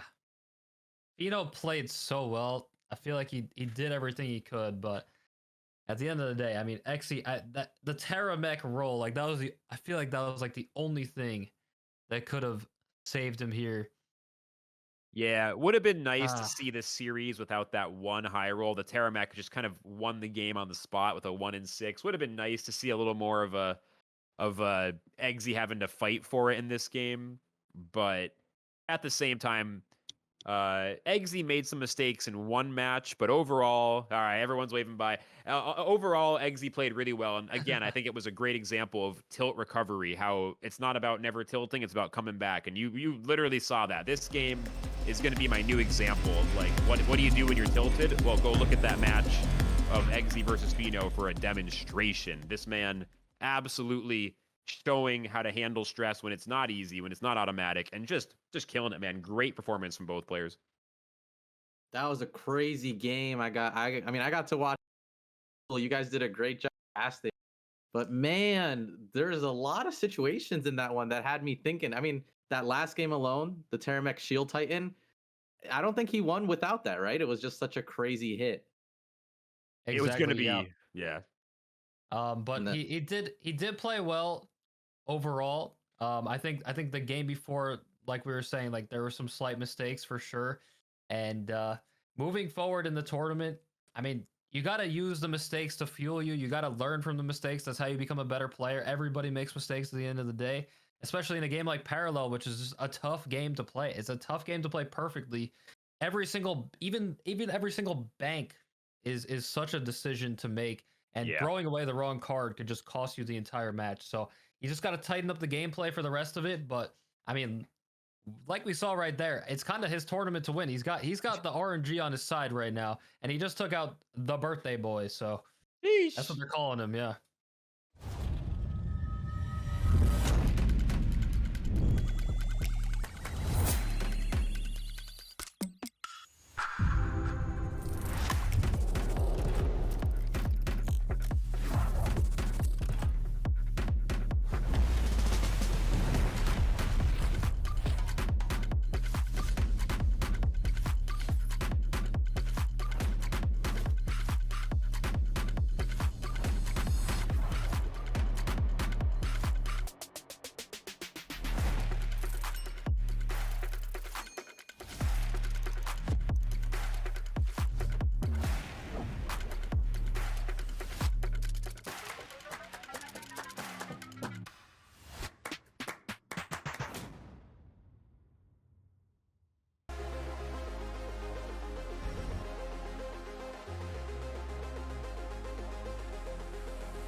Hello, everyone, and welcome back to the first open of the Parallel Prime League. $10,000 on the line. We just saw birthday boy Feno get knocked out. A little heartbreaking. Muka, what was your take on that series that we just saw?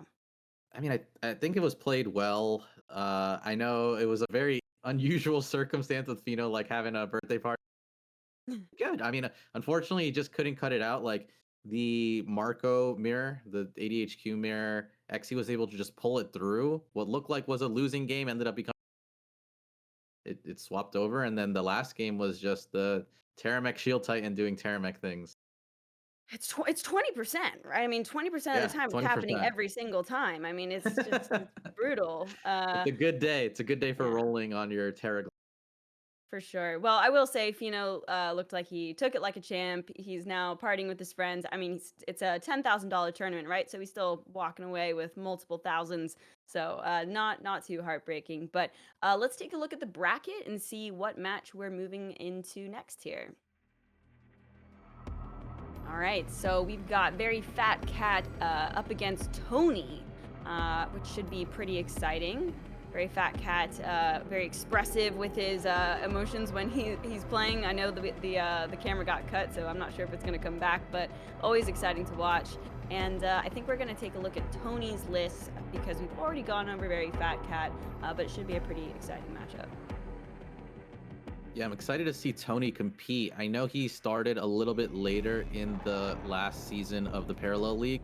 So seeing him jump in and now immediately secure a spot on the top brackets, which is awesome to see. We have his Ogden Core list in front of us right now. Something kind of consistent that we're seeing with like these Grawl, Kill Switch kind of deck lists is that they just like give up on the one drops for the most part. There's Gunslingers in this, but builds have nothing. Three Unstable Shield Generators here to kind of control that early game and mitigate, you not having a strong response yourself. There's the Solitary Confinement. Only 2 Grawls and 2 Kill Switches, which is interesting to see. But I guess that's kind of because it's front-loaded with the Slingers and the Shield Generators. But we saw a few people play these kind of lists today, and it's that mid-game, just like big pressure once you start hitting turn 4 onward. Otherwise, you're just trying to control what's coming out the gate. I'm quite happy to see the Ruthless Juggernaut in there as well, because I feel like you don't actually see that as much as you would think. Like, I feel like that card is quite good, especially with the repeater cannon and that type of stuff, but nice to see that in there. And I'm wondering, with the Unstable Shield Generator, I mean, is that to combat, like, Scipius? Because I feel like you'd be banning Scipius, or... It works against the Marcos, too. Like, you can get rid of some of those early or bring them down so that your artillery Juggernaut token can kill them, or the Gunslinger, or the PSA. You just bring everything down a notch. Makes sense. All right, let's move on to the next deck. Next up is Catherine Lapointe. Let's see if this is different than the list we've seen before, maybe like a perp thing, but I don't think so. This is looking pretty normal to what we see, focusing on, you know, the rallying cry. Let's see, there isn't actually any interrogators though, so isn't going as heavy on the 2-drop. So what is he kind of swapped here to make up for that? If he's not going for the burn and if he's not going for the interrogators, do you see anything that's standing out that he's like put in there? Taking a look, I mean, there's the Sabos, right? So I think he's more prepared to take on Sippy. There's the Master Poisoners to go against the Earthen. It's very front-loaded, so it's either putting out a ton of pressure and winning, or it's just gonna, you know, fall flat as the game goes on. Yeah, that seems to be the plan. All right, we can move on. All right, we got Sippius. Yeah, I like take it this. over, Nuku. Yeah, we got the Recruiters, which I think is like one of my favorite versions of the build lately that I've seen. Everyone that we've been looking at so far has been rocking the triple Convergent Recruiter, pairing it with the Convergent Domina and a couple Convergent Princeps. A lot of 1-drops that we see here. On top of that, the Radiant Legion, and the one Drusian X-Raider. I think after this last patch is starting to get more love, so it's been very, very cool to see more play. The Cyprian Praetor also. No more Convergent Centauris, which is long and gone. The nerf, maybe it'll come back one day. But yeah, just a very strong overall build with Sippius here. The Saboteurs also I just want to take note of. It very much looks like Tony is ready to let Sippius fly. Yeah, absolutely. All right, let's move on to the next one. Or we'll take a sec here. Yeah, the one X-Rater, I almost like having just like 2 options, like a kill box and an X-Rater, or 2 X-Raters. But I suppose they can get clunky if you don't have a wide enough board, right? So, makes sense. Yeah, I think that's kind of spot on. Okay, moving on to Brand now, which seems to be the most popular choice for Shroud at this tournament. Oh, hang on a darn second. I think it is actually a Neve deck, but we've got the Brand picture up because the Paragon at the top there is Neve. So, he's rocking the Neve, which is always a solid choice here. It went down a little bit in popularity, but everything is looking pretty consistent. Of course, the 3 copies of Dominion, that's going to do great against any aggro decks. It's got a couple Relic Destructions in there, dealing with the Sippiuses, and only 2 copies of Triumph of the Lost, and everything else looks pretty good. Went for, you know, kind of a split distribution between Brand's expertise and the Rummaging Researchers for the card draw, and of course has the 3 take it or leave it's to try to get to that Neve sooner. Yeah, both these guys playing Neve, something that we haven't seen too much in as a that it's still in the tournament, right? We saw a lot of we only saw Fat Cat so far having the Neve, so Tony is pretty good. Yep. All right, let's see. We have one more. I think that was it there. Yeah, so I think those lists are looking pretty good. We saw very fat cast lists prior as well, and I think we're going to get stuck into the game here. But I kind of wanted to take a look one more time at the bracket before we get stuck into it, if that's okay. Just wanted to take a deeper look at what transpired so far, because I believe that we saw Tony beat BlizzCon Jan, right? Which we're definitely quite scared of, so that was impressive as well. And then Perp was taken out by Xe, of course. So yeah, it's been an exciting tournament so far, and we're about ready to get stuck into Very Fat Cat and Tony.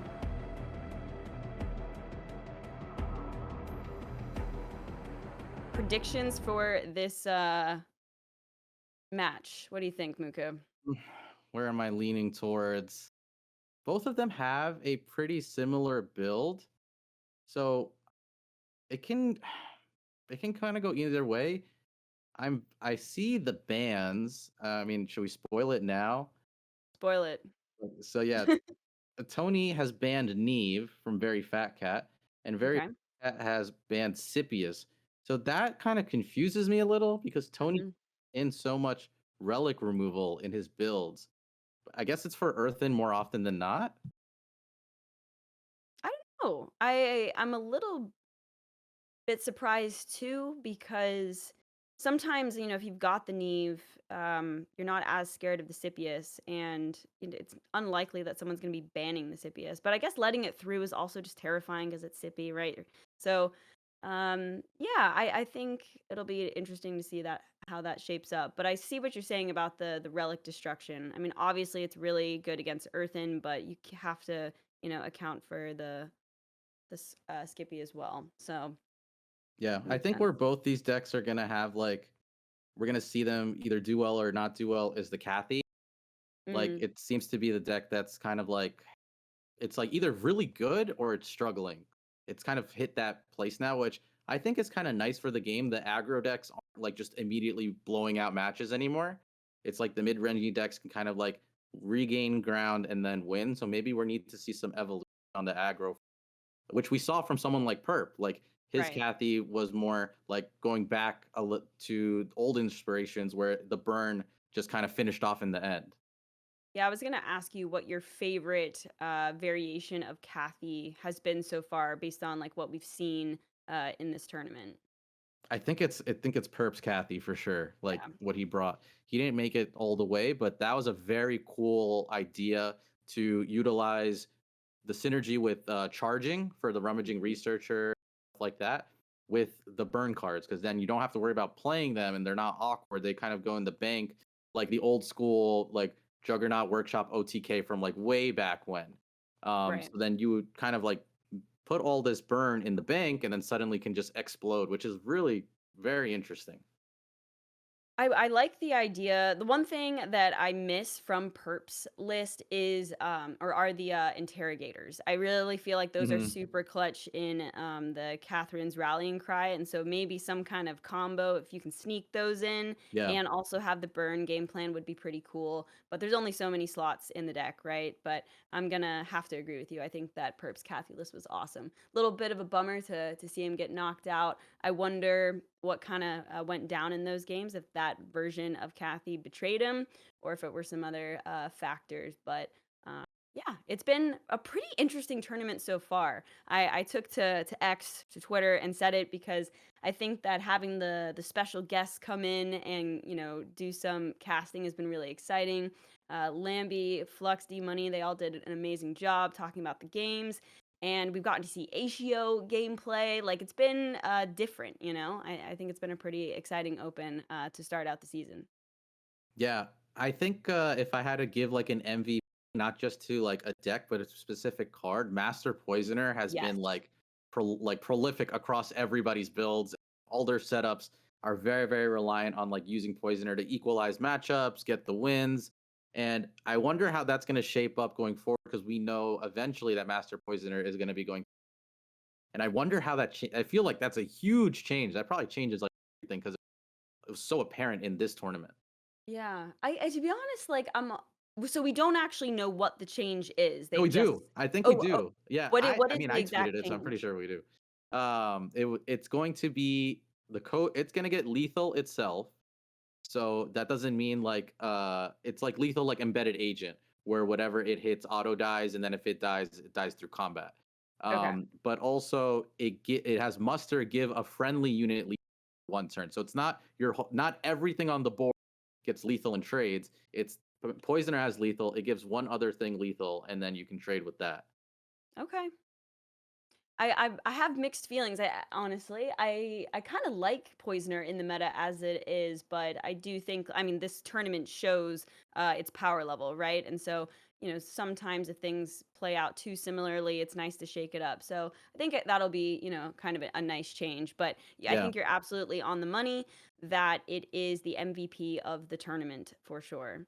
And it's always Yeah. interesting to see, like, there is clearly an MVP like through each of the tournaments, and it's definitely Poisoner this time around. Yeah, and that's the fun part because you always see like a new pop up every time. Like I remember when it was like rummaging researcher, and now it's like an Mhm. poisoner that just show up Miasmancer. Oh everywhere. gosh. Miasmancer. Exactly. So these cards that just pop up and like it really comes through the universal cards, right? That you see which really shines through and defines like a meta. Yeah.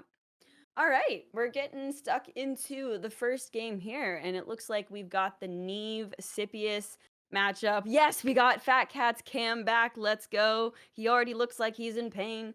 This is great. And let's see. This opening hand from Fat Cat is not too bad here. We don't have a one drop, of course, but a couple replicators early doesn't feel too bad.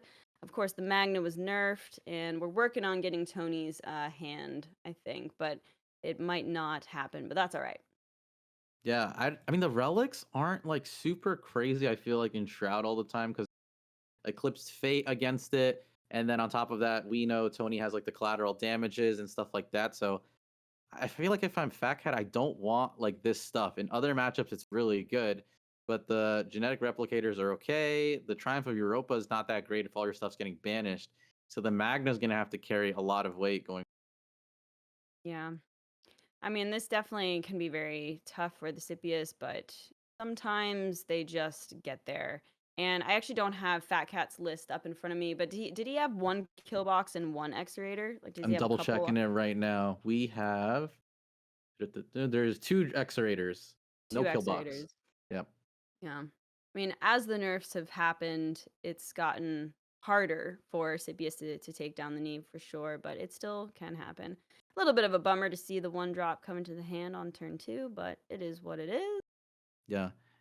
Am I crazy that I feel like I want to bank like a replicator or something and hold on to my units because oh man, I mean the triumphs. I feel like we're gonna see like blind triumphs this game, like just Yeah. try to find units. I mean, you can see how he's feeling about it. This is not it. That's for sure. Yeah, I don't hate the replicator bank here. I mean, we certainly want this Magna to get a draw. And man, if it comes down to this getting siphoned here, I think that might just end it. Like that's going to be really tough to come back from, two stewards developed. Yikes. And now remember that Magna still can only do 3 damage. So even though the high density replicator would be buffing it, it's not going to be able to kill one of these honored stewards. Sorry, singularity stewards. Yep. This is gonna be a tough spot to be in. I don't. That nerf is really showing itself here, and you see him just opt to buff up with the second replicator. I don't know what we're looking for going forward. The Praetor helps, but these double stewards is going to be insane. You can already see Fat Cat's frustration. Yeah. He's like, I don't got anything clear right now. Yeah. No, so it's a bit rough. I mean, this is the dream, opening with Neve into the Scipius. Like they whiff their one. You've got double steward with the life siphon all ready to go. So it's gonna be an uphill battle from this point.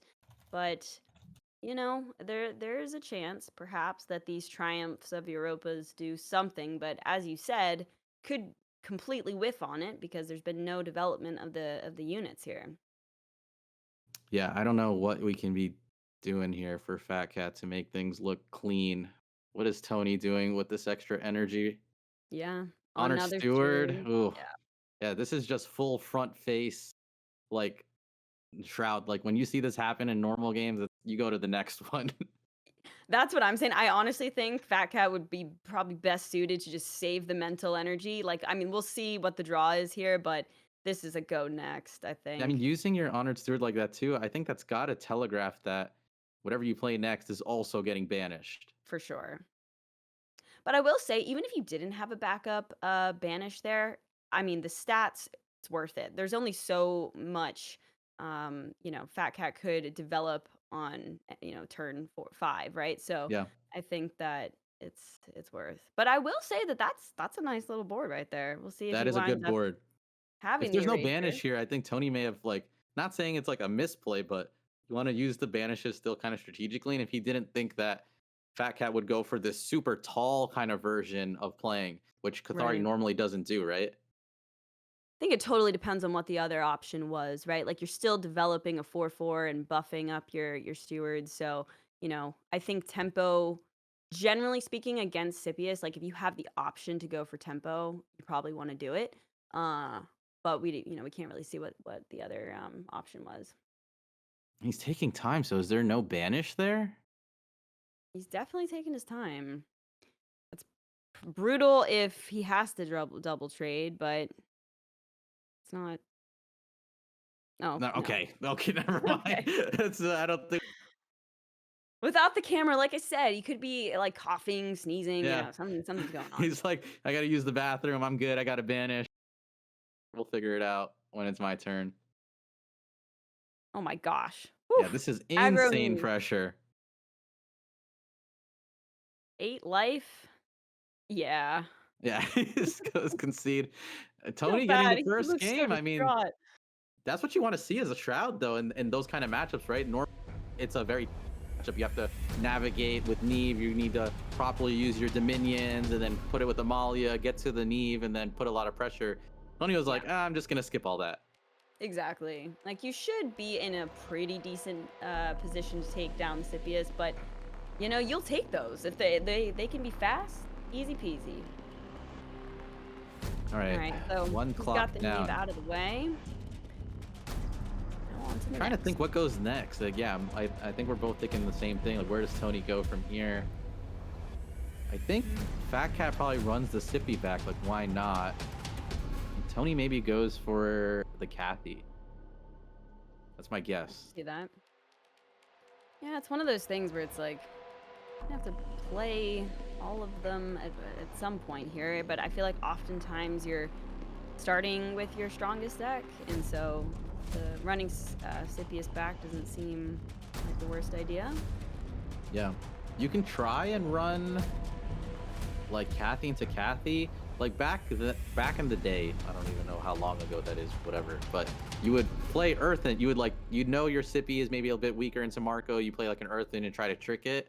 But there's so many Master Poisoners around. That's not the way you want to. True. Get with the Sippy again. Wow.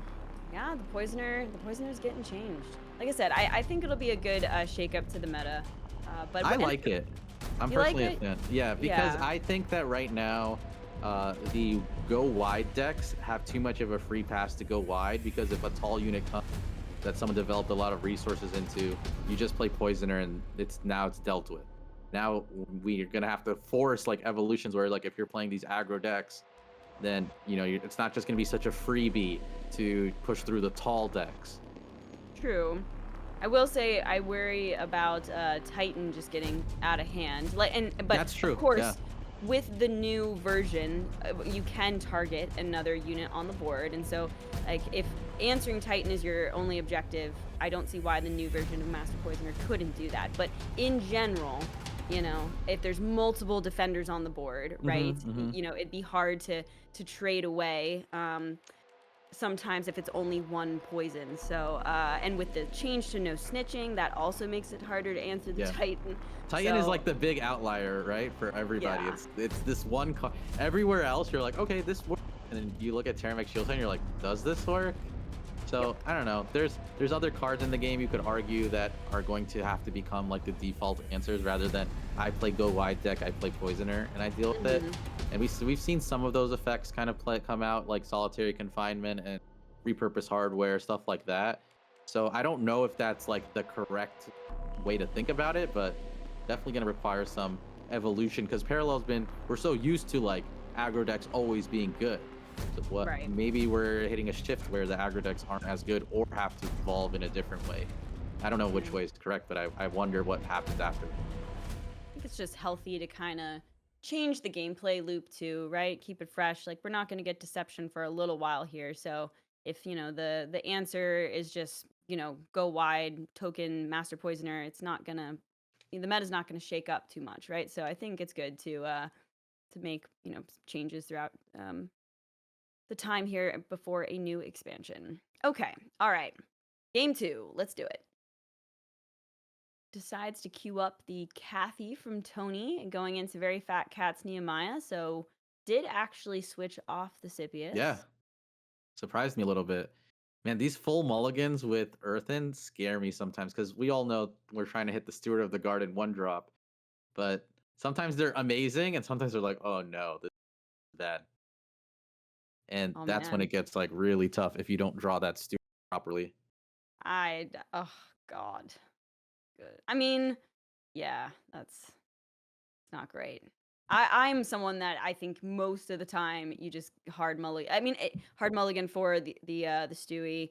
I mean, especially against an aggressive deck where you don't really have the time, to recover. But when you have a spores in your mulligan, like Fat Cat, that's sort of a tricky one because you kind of want that as well. But I still think that playing from behind, like, holding on to the spores, you're choosing to play from behind as opposed to, Yeah, look for the steward in your 3 drops and develop yourself. And that's gonna put you in a better position against the aggro decks. So, that's a fair critique. mm. This is not related. It's kind of related. I just want to see a game where Fat Cat doesn't look stressed. I know. Even Poor guy before the looks like match he's going through it started, every time. Yeah. Oh, he looked stressed going into it. I'm like, "There hasn't even been any gameplay yet, man." So, I feel bad. I think we confused stressed face for locked in face. Okay. Yeah. We're looking at locked in Fat Cat. Here's the thing, though. I love the emotion because clearly he cares. Yeah, yeah. That's awesome. He wants to win, and I respect the competitive spirit. Let's see. And for him now, we have access to the spores, so there is some a semblance of a way out. There's the provoke caretaker that you can develop. If you can try to get defender on it, that helps a ton.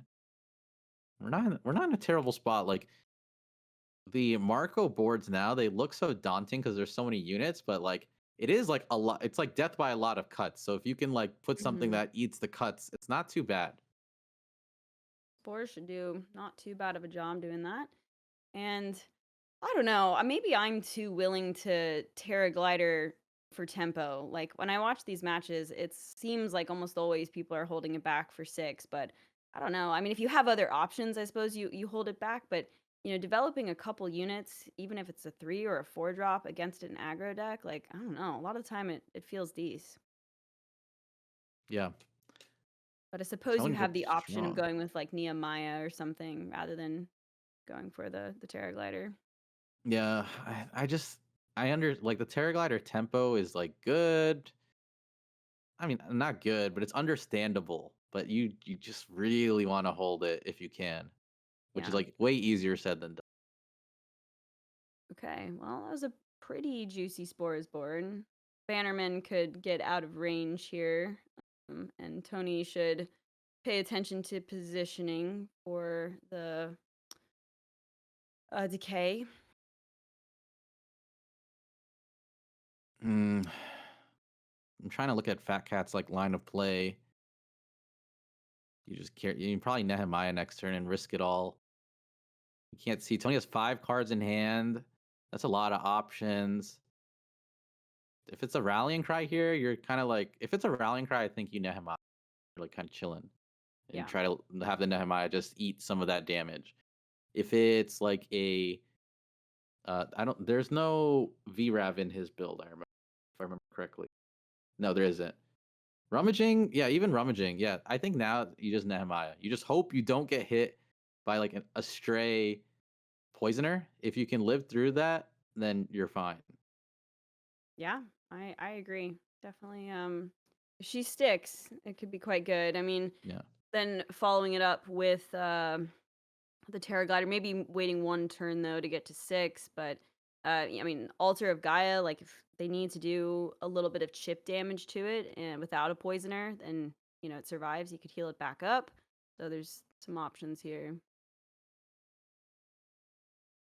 All right, what do we draw as Fat Cat? It's actually very interesting too to think about Nehemiah as a paragon. It used to be that you needed Nehemiah to win the game. Now you need Nehemiah to just have like 1 or 2 good turns. Mm-hmm. Like we've come a long way from my Nehemiah's dead, the game's over. Oh wow, interesting. Chooses to use a heal on the face Yeah, there. I'm kind of surprised by that, I am honestly. too. Like you're not in any stress of dying that turn. I kind of like Yeah. holding back options. Huh. No, I totally agree. I wonder why he used it so early. It's I very want to say interesting like to I see. feel like there's like a reason other than just like being scared of death, but I can't Yeah. think of it. Not sure. We have 5 energy next turn for him. Stuff looks like it's starting to line up okay. Tony, for him, these Bannermans are going to be putting in a lot of work, I think. And as long as he's not putting a ton of resources into them and he's able to do other stuff while they just keep gaining stats, that's going to be really good. Let's see if Nehemiah dies here. 5, 6, 7, right? So will Yeah. the buff, a little bit of a bummer, but still is gonna eat the scary Bannerman, so feels pretty good. Yeah, and he can trade it in a way that his other Bannerman lives, which is Mm. really nice for him. Batcat doesn't have the worst turn 6. He's actually, but that Lord Harf coming out, blocking the Tioli, because I was gonna say Yep. you double 3, but that's really annoying, actually. That is gonna be very annoying. I think he has to provoke Caretaker and Alter probably next, and Mm-hmm. then we're swinging with the Terramech. He probably saw some games on stream and is like, "Hey, if other people can do it, I can do it too." I can do it too. Oh, I always wonder PS8. if they boost the luck a little bit. I mean, I don't think so, but it feels like it They just sometimes, turn the slider up. Yeah, just a You little. gotta hit left, right, F1, Yep. F2, Alt Yep. F4 to get the Terramech rolls, guys. Oh, okay. Well, You can just now draw an it. actual Terramech has come into the equation. So it would be nice to somehow find a way to get a defender going. So, but yeah, He's just see. using the charges to heal himself. Just really, really concerned with just dying to face damage. I gotta be honest, I don't like it. I think that, I mean, we looked at Tony's list here, and I don't think it's crazy on the burn, So I think doing 20 damage would be very unlikely, So let's see. Yeah, still opting for it. Very interesting.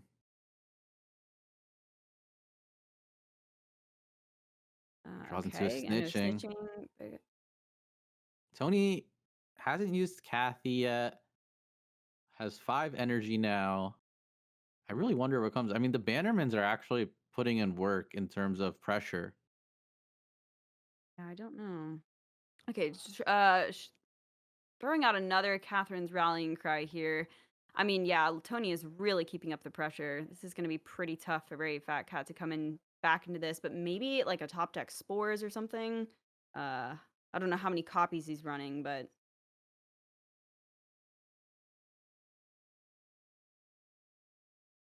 that would be pretty helpful here. Yeah. Where are these going? Are we going face? I think so. I think face might be the place. Yeah, maybe Fat Cat is onto something with like keep healing himself with Tony just trying to lay in pressure.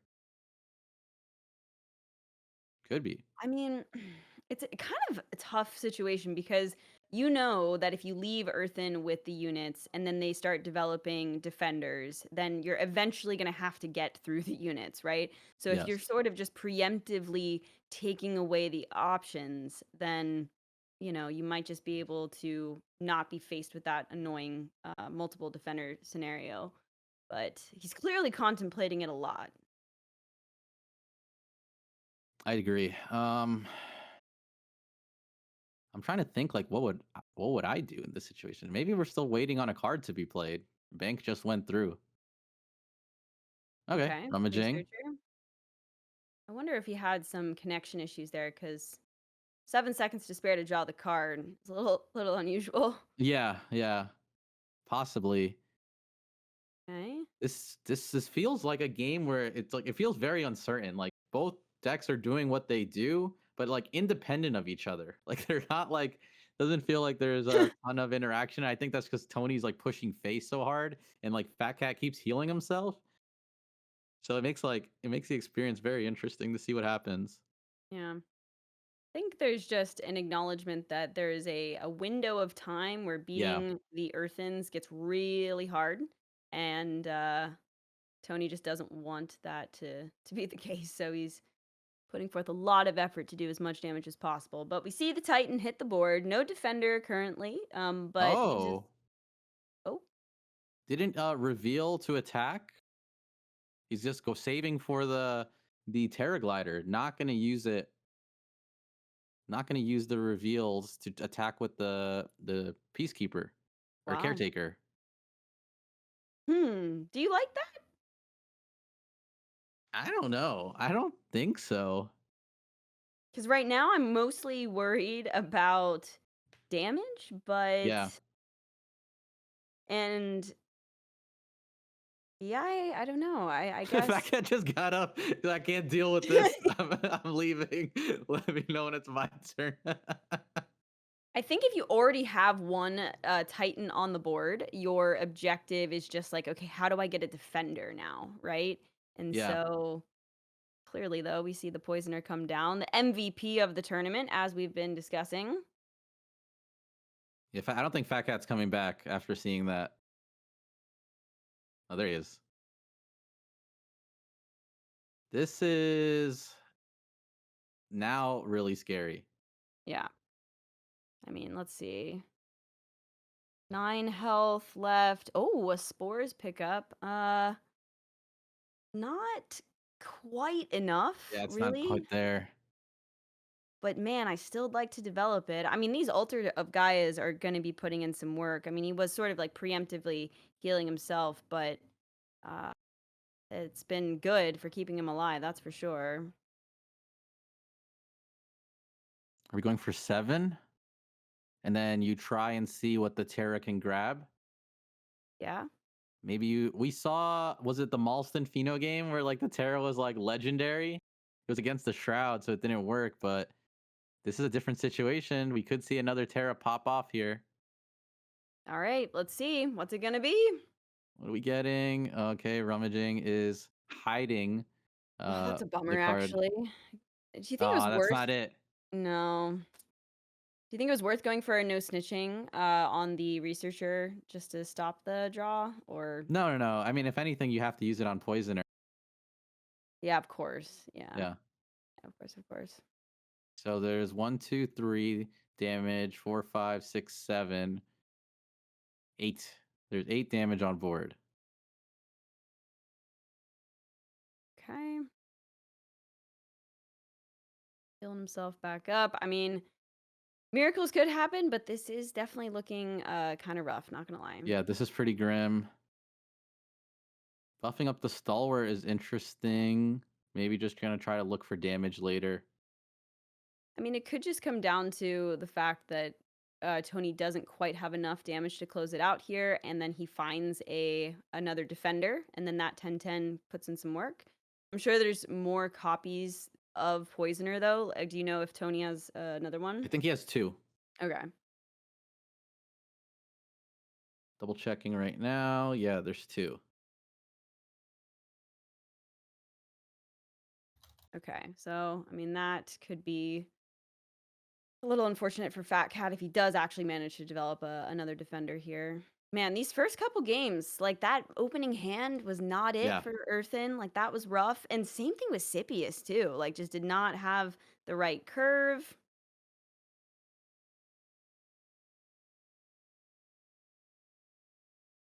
What can we do if we are Fat Cat? You are staring down an L. Yeah. Okay. And there's Oh, the there it is. Mondrian. Tony gets the 2-0. Just has to win with what's his last deck? The Workshop. Yeah. Like I'm gonna call it the Stun Shop. The Stun Shop. Okay. I like it. I actually quite like that list because that's the one with the Ruthless Juggernaut, right? And double repeater Yes. cannon. Yeah. Yes. Cool. Okay. Fat Cat now has the option to switch between his 3 lists. He's got Earthen, Kathy, and Sippy. I think you just lock in with whatever you want. It's only one deck. You just got to beat one deck 3 times. This is one that it's doable to beat. Yeah, absolutely. I mean, Scipius left untouched can be really scary and pull out some crazy games. So It's not over yet, but if I was very fat cat, I would definitely be a little stressed. It doesn't feel great to be down 0-2, but as we saw in the championship, that doesn't mean you're out of it at all. Scarlet Doesn't. took down Zelly, reverse sweep. It's Yep. possible. I want to see the fat cat smirk. The fat cat smirk when he ties things up. All right. Yeah, the Let's. little shift in energy there with the smile. We'll see. Yeah. These guys are getting their match connected, so once they're in, we will drop in. But yeah, just one match left for Tony to get into the finals of the first Parallel Open. You got to be feeling good if you're in this spot. Yeah.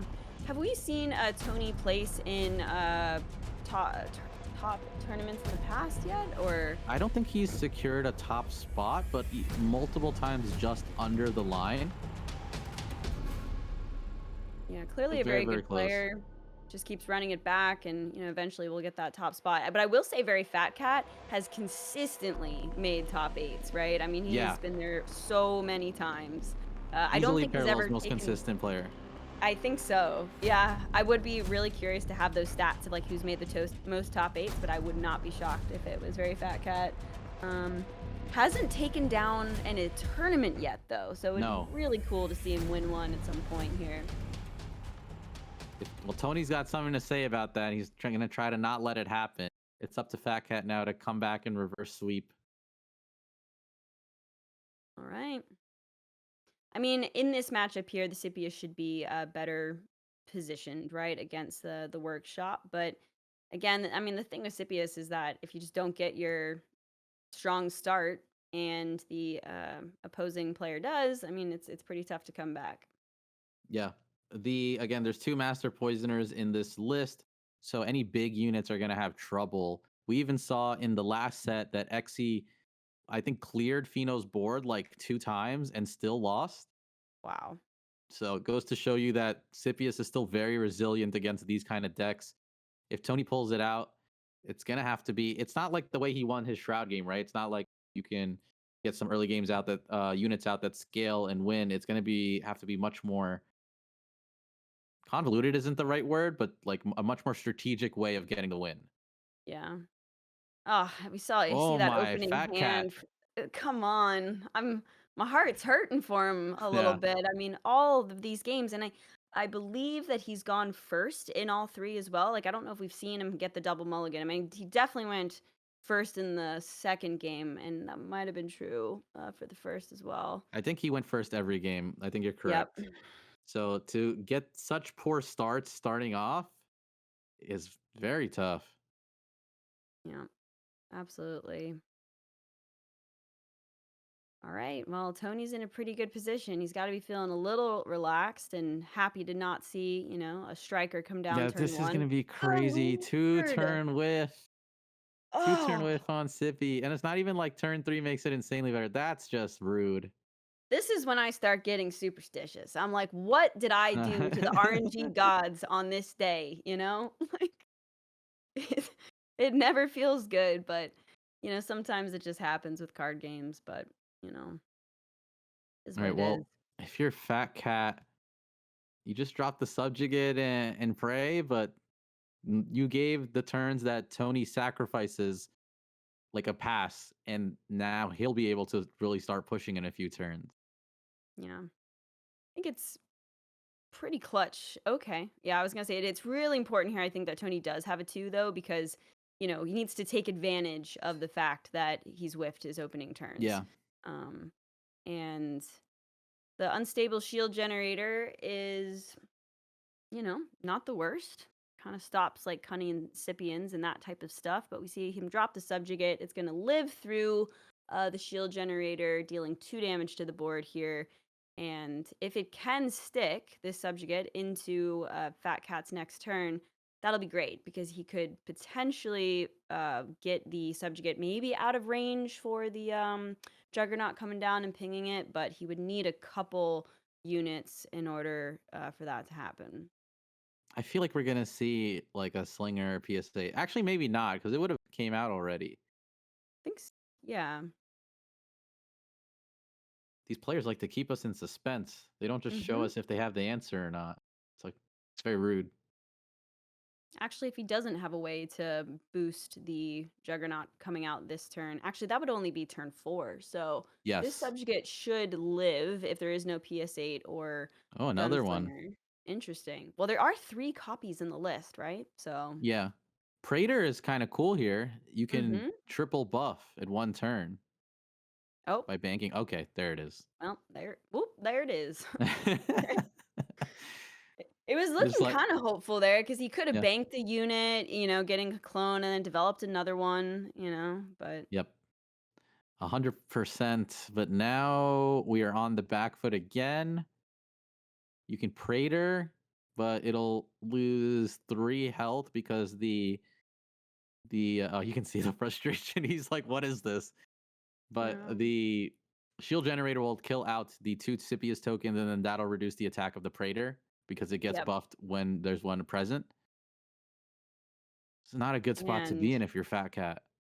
yeah. And with the Juggernaut coming out next turn, should probably be able to clean it up, right? Well, actually, yeah. Well, maybe the Legion can do some work going wide, perhaps. Yeah. Then there's, an Exorator in the hand, so maybe. These shield generators are definitely causing a ruckus, and normally the card is slightly underrated, I'd say, even after the buff of giving it shielded, but it is doing a lot of work here. Mm-hmm. It's true. All right. Tony gets the pop here with the shield generator. That'll bring the Praetor down to 2 health. Yeah. So And that now we have artillery token to just clear. exactly.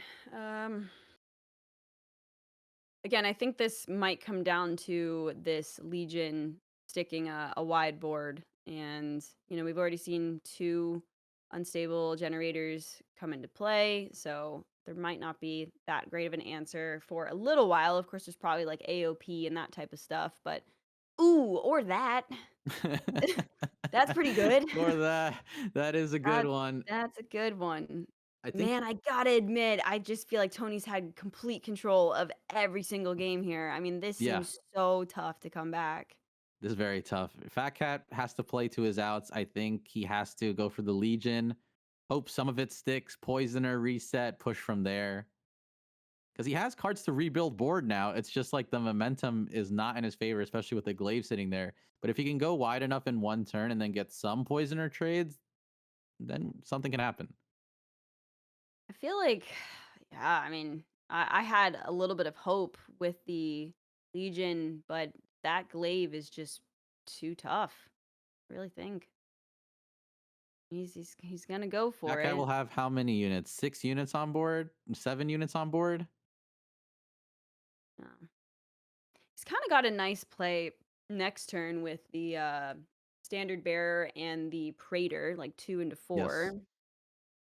Looks pretty solid. Reveal them all.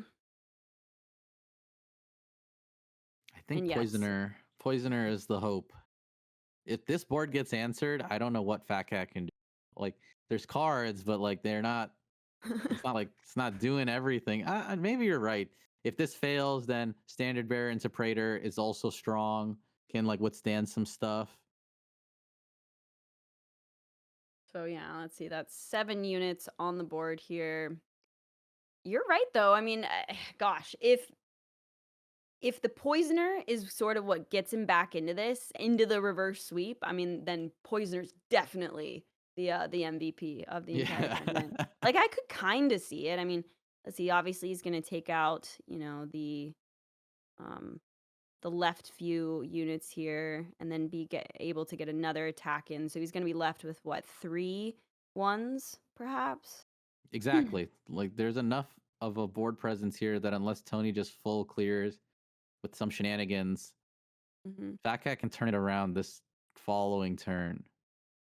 Oh well, more Still, I mean, options. not opportune, but more options and stuff. But it's nothing that stops Fat Cat's plan. It's very much it's probably Poison or Recruiter next turn. Yeah, it's gonna have to be poisoner next turn, right? Yeah. I do wonder if he sets up the turn with the striker, but probably just goes for the draw. Sees what more options he's got in the hand. But are we talking standard bearer here? Yeah, sorry. Okay, okay. Mm-hmm. I Let's think see. the play, well, draw obviously changes it, but it's like bank, poisoner, play recruiter, play tabula rasa, get poisoner. So you can get another poisoner later if you need it.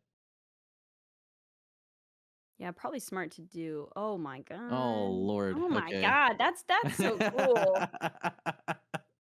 Like, the gunslinger's BM. I'm gonna say it. That's just too much. Now we're struggling. Now we're struggling. Good foresight from Tony to not clear the O1 and prioritize all these other cards that could be poisonered. Oh. Oh man. Like, I'm really happy for Tony that these games are going so well for him, but man, it's I've been in this position before in tournaments where you just don't draw well, and there's not much he could have done. Like, this Yep. isn't really a testament of Fat Cat's skill. I mean, we were discussing earlier, he's made so many top eights. It's just these hands were absolutely brutal. So, trying to think if Sometimes there's you're just any out unlucky. here, but you know, uh, I mean, you have to kind of take out the glaive, right? You're never going to build a semblance of a board Yep. without getting that taken care of.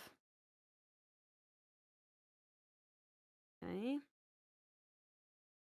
I wonder if he should have grabbed Tabula so you can get another poisoner next turn.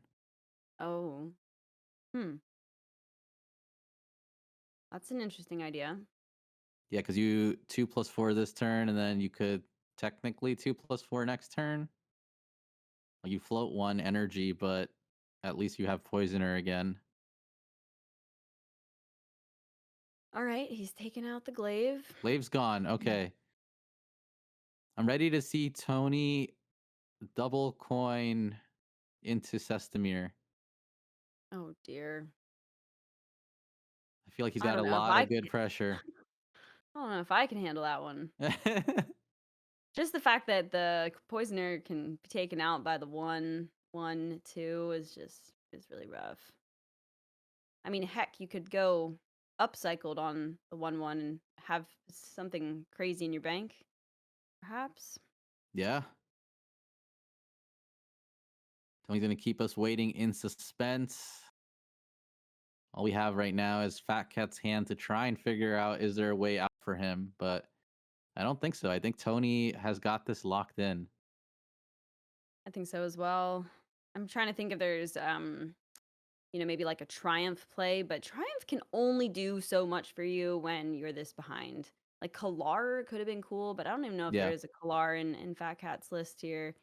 And like another poisoner could, be brought back onto the board with it, perhaps, but you already need a wide board, to utilize that. So I think from this point, it's looking fairly grim.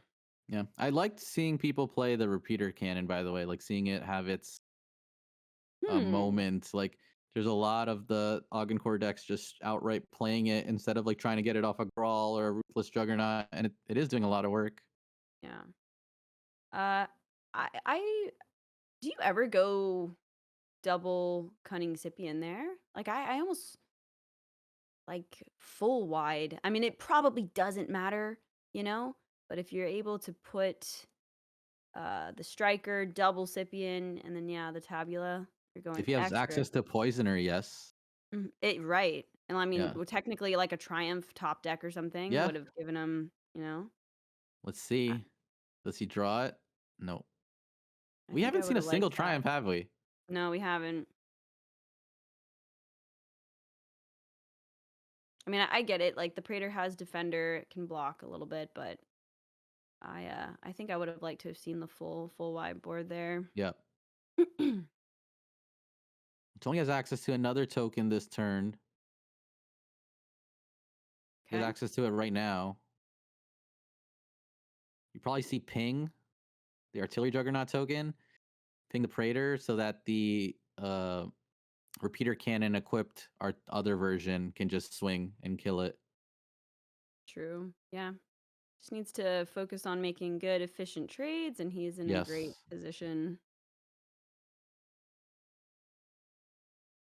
I'm a little surprised that I think it was a battle pass card that gives you all the Ramshackle.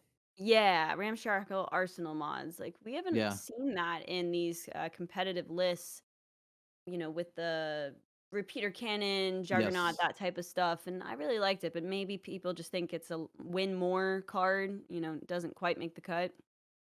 Yeah, I'm not too sure. I mean, I haven't seen it played ever.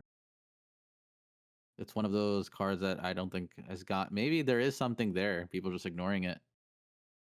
People were experimenting with it when it first came out, but Yep, just there's only so many slots in the deck, right? So that's true. I think repeater cannon is probably stronger just because it's double attack also. right.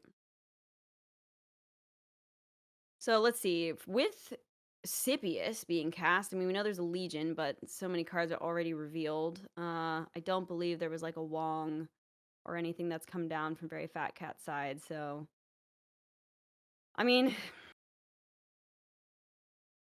you can try here, but he's got access to You, 8 energy. yeah, standard bearer, reliant gamma, sippy.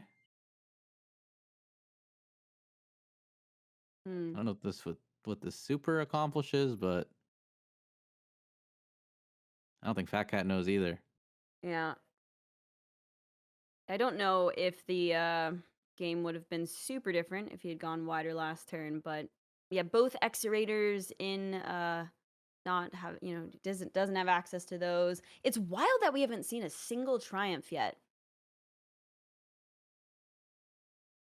We have not seen a single one. Like literally halfway through the deck. This is not Fat Cat's day for sure. Definitely not. All right. I mean, he's going a little wide here. But let's see. He's at 26. And then Tony is going into his turn 8. And we know that there's Sesmir, that type of stuff. So, If I see an AOP, I don't know what Fat Cat can do. It has to be a crazy triumph next. yeah. He's been playing well. Like it's not like he's making misplays, he's just not drawing cards. Oh, yeah. Okay. All right. The play for Fat Cat is he draws a Drusi and Tony does nothing really crazy this turn, and Fat Cat does 3 damage in 1 turn. That's not gonna happen. But No. that wouldn't even work because Tony has 5 swings. Oh, He's he's he's got just the laying them in face. AOP. He's got it. Yep. It's probably an AOP. All right, okay, AOP now, even if there is a triumph off the top, he could, standard bear Tipian 1 drop, something like that, and that would give some board, but again, I think that it's very likely that Tony already had, like, he's got the AOP, he's probably got extra value Sesmir type stuff to follow up, and there probably was 2 copies No of AOP. way. Wow. Oh my gosh. Literally nothing. Just got nothing. And oh my gosh, showing it in the top cards. Parallel has BM'd Fat Cat, I'm gonna say this set. Wow. I gotta be honest, Muka. I think that might be the worst luck I've seen of us ever casting together.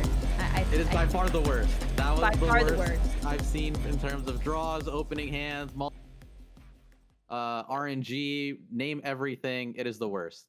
For sure. But I will say a big congratulations to Tony. Clearly was very Yes. locked in and played well. I think that, of course, the luck was on his side that Fat Cat, was bricking super hard there. But, big congrats to Tony because he was playing very well. And I like his deck choices and the card choices like the unstable generators and that type of stuff. So, good on Tony for making it to the finals. Yeah, it was very exciting to see him play. And again, no real harsh criticism on his gameplay. It was good. It was good, solid, clean play. So I'm Mhm. excited to see him play in the finals against XC. Yeah. Definitely want to give a big shout out to the sponsors. Of course, we've got AVAX, OpenSea, Wolvesdow, and of course, the entire league is powered by the Echelon Prime Foundation, powered by Prime. So thank you to all of the sponsors for supporting the league. And we're going to take a quick break, and then we'll see you right back for the finals of the first ever Open of Season 2.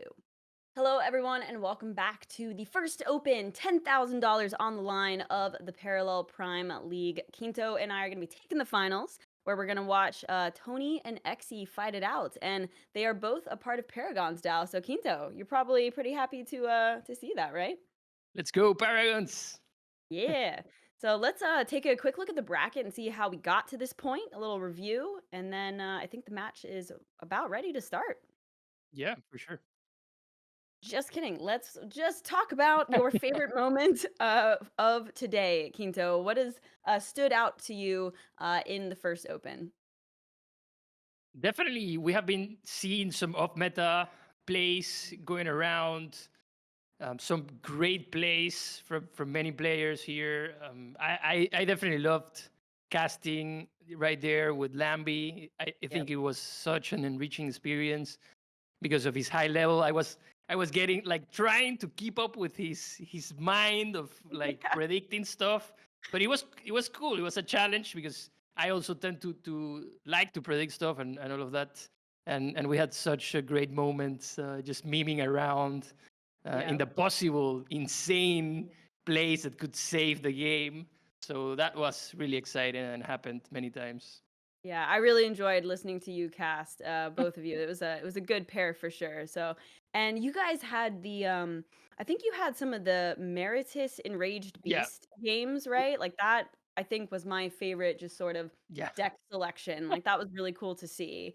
And also a cool display of the new, update to Meritus. So I personally want to go, do some experimentation there because that sounds pretty fun. But it's been some great games so far, and we saw Tony get a pretty easy win. Poor Fat Cat, that was a little rough to see from his side there, but Tony's been locked in, playing very well, and same with Exy too. We had that, pretty wild game against Tony there where he summoned that Titan to kind of seal the deal. But here we go. There's the bracket. We can sort of see how everything sort of culminated to the final two players in this first Open here. Yeah, for sure. The fact that Tony beat BlizzConJan, who was a favorite here around everyone, really well talked about. Feno beating Meat Value, which was another one that we expected to do something, and Burp also losing to Exy here. It's been such a great tournament watching all these players. Like, these are well-known players from other TCGs, from veterans in this parallel scene too, and new faces also. It's such an exciting start of the season. It is. You're absolutely right. This has been like a good mixture of some names that have been playing Parallel for a long time, some new players from other games, like you said, some streamers. So you're right on the money there that this has been a good collection of finalists for this and also, tournament. we got a fresh pair of casters there who really did an amazing job. D-Money and Flux. Really exciting start of the season. Definitely looking fresh. Looking fresh. No, I was saying I feel like having the guests on has been a really fun experience. It gets people a chance to know their personalities a little bit more and stuff like that. So I hope we keep doing that in the future because that would be really, really cool to see. But I mean, going into this, like Tony, it looks like those first couple series, like he had to fight hard against Zarathustra. That was like a 3-2. And then, I'm sure BlizzConJan was not an easy feat as well. So, he's definitely been fighting hard, and same thing with Exy as well. So it looks like the bans are in. So we'll take a look at what happened there, and then we'll get into the game. Yep, the bans are in. All right. See here. Double Shroud ban. Oof. Wow, what do you think of that? Double Shroud ban. Well, it's interesting. Very interesting to see in this scenario, leaving it to a big clash, I would say, of free for all here with the. I mean, the fact that Xe isn't running a Cathari deck places Tony, I think, in a better position to win this, to take this home. Definitely. What are your thoughts? Yeah, I mean, I'm gonna have to agree with you there. I mean, we saw Scipius kind of fall apart in the last series, but for the most part, the power level is still really, really strong. I mean, debatably the best deck. So I feel like whenever you're not choosing to bring Scipius, like it's a move. And I do think that Augencore is.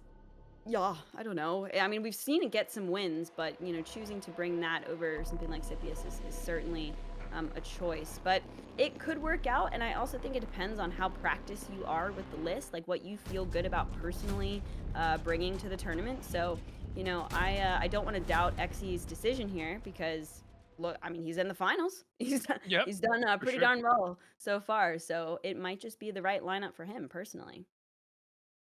Well, so we're watching X's Augencore list versus Tony's Scipius. And now we see Tony with both of them in the camp. We're going to see their reactions, their hands.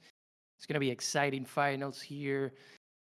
I think that Scipius, if played all right and has a good start in this situation, it's probably going to have the upper hand versus Augencore in this situation. It should be fairly favored, right? I think maybe one of the best ways to combat the overwhelm of the Scipius is maybe if he does have like an upcycled early with an AOP, Yep. like that's always an out. But I will say that this looks pretty strong in terms of like getting the shard developed into the Grawl. Like that's not too bad here. And Xe also has the Saboteur for a potential replicator that we see in the hand, so that's nice. Yep, for sure. And one thing to notice here definitely is the fact that Xe going second with Augencore versus Scipius is kind of a weakness here because you usually want that token to pop first so you could stop the tempo as much as possible. But since he's going second, he will be like a turn behind. It usually happens like that. So Yeah, that's a great point. and this is a strong start also for Tony with the relic right away and the standard bearer into a princeps possibly on turn 3, going with a no snitching on the Reliant Gamma and gets the shielded generator. Interesting. That's interesting. I mean, we'll see how much he develops here, but yeah, Tony's got a kind of a banger of a hand. I mean, if he's anticipating the shield generator, he can, develop the striker. The replicator wouldn't get either of these out of range. Yeah. We see but, here yeah. Xe having a reaction like what is he thinking? Like, what should I play the shield generator? Is that a reaction of a good reaction or a bad reaction? I'm not sure. Like, yeah, he's signaling there the shielded generator. Yeah, I think Because- he's just going through emotions of sort of like excitement, nerves. I think Yeah. he sees that his hand has got potential. And he's like, okay, like, can I do this? Can I do this? Because man, when you're in this position, when you're in the finals of a tournament, and like that you could actually be a winner, like that's pretty exciting stuff. So Yeah, I'm sure he's just for sure. trying to keep it together. Tony looks like cool as a cucumber though. Let's be real. Oof. This no snitching won't help here. So Xe right away with a shield generator. And Tony doesn't have the power to kill it. That's why I think Xe was just so happy about it. Wow. And this is going to be a real tempo cook for Tony. I mean, do you think the decision to bank the replicator was correct? I mean, that would have been able to get through this, right? So, I mean, he could have. I suppose he was thinking to hold back the units for once he developed the striker. But man, having the replicator in the hand to be able to buff and help clear this generator would have been real nice. Yeah, the only issue with that is that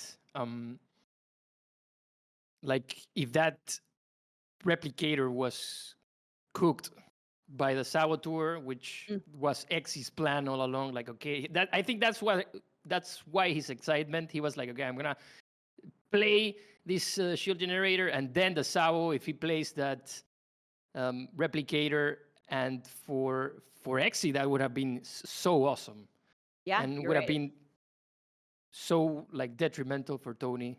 On the other hand, Yeah, he had all the tools, right? He had the setup, and then if they did actually answer it, then had the answer as well. So that was pretty cool. yeah, pretty Okay, let's see. clean turn here also for Xe, being able to clear that bearer, setting up that Romain researcher. This is in the position that you want to be. But I mean, there's still a big hill to climb here for Xe. We saw it in the match against Feno, where Feno was just populating the board again and again and again. And this is the power of Cathari, really.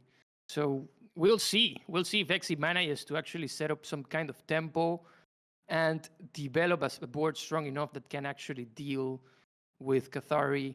Because sometimes the problem is that Auencore, yeah, can deal with some of the threats, but the current list right now don't really have the staying power to keep on pounding at the face. They have to just constantly be clearing, and these Estelles will actually help him a lot. Wow, you saw Xe have a big smile there. Yeah, I feel like Xe is in a pretty good position. The glaive pickup there certainly very nice. But with the option of having the upcycled in the hand, like if he does get something spicy to bank, he'll have that. It doesn't look like he's going to be losing board control anytime soon. Yeah. And yeah, the glaive just kind of sealed the deal there. It's going to be pretty darn tough, I think, to come back from this point, actually. Yeah.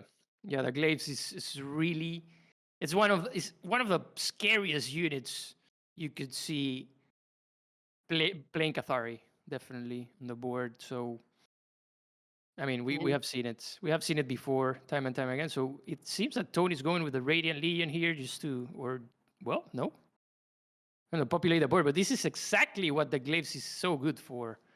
Yeah. Wow. Man, the glaive. The glaive is just always, it's been so good for so long, but I don't want them to touch it because having some kind of neutral AoE is it just feels good, and everybody has access to it, so I like it. All right. Well, let's see. Interesting. Chooses to bank the upcycled, clearly showing the confidence. Is not going to need to rely on an early AOP or something like that. I mean, he's just got complete control of this game. Yep. Yeah, Yep. for sure. I mean, Xe is excited. I've seen him and Tony gets the triumph, but once again, he's in a position that going against this glaive, the ruthless juggernaut. Then look at this X's hand with the assembly, workshop mechanic. Such a big hill to climb. And now we see here how bad the nerf was for Magna. In this case, Tony would have been able to clear this glaive, but now he won't. So this is the little details in this game that make it so that things can't actually go for you. I don't know, guys. I know I saw a lot of comments in the chat, like they're praising the Magna change. And I mean, I guess, but Magna, I have a soft spot. One of my favorite cards ever. Just like seeing her get nerfed just pains me. Pains me a bit here, but we'll see how significant it really is to Scipius. I mean, it's only been a few days really since the patch, right? So we'll get more information with time, but it has certainly been significant in this tournament. Yeah, for sure. I mean, I think this was a nerf. Like this was a nerf that was needed for so much time ago, and wasn't a nerf that actually sends Cathari to the underworld, which we have seen so many times. Yes. So in this scenario, I think it was good overall. Yeah. Let's see. Well, he's got the assembly or the workshop here boosting up the the counters for the Juggernaut. Gonna go for the 2 on the overclock, being able to decide which one he wants to go for. Yep. And Yep.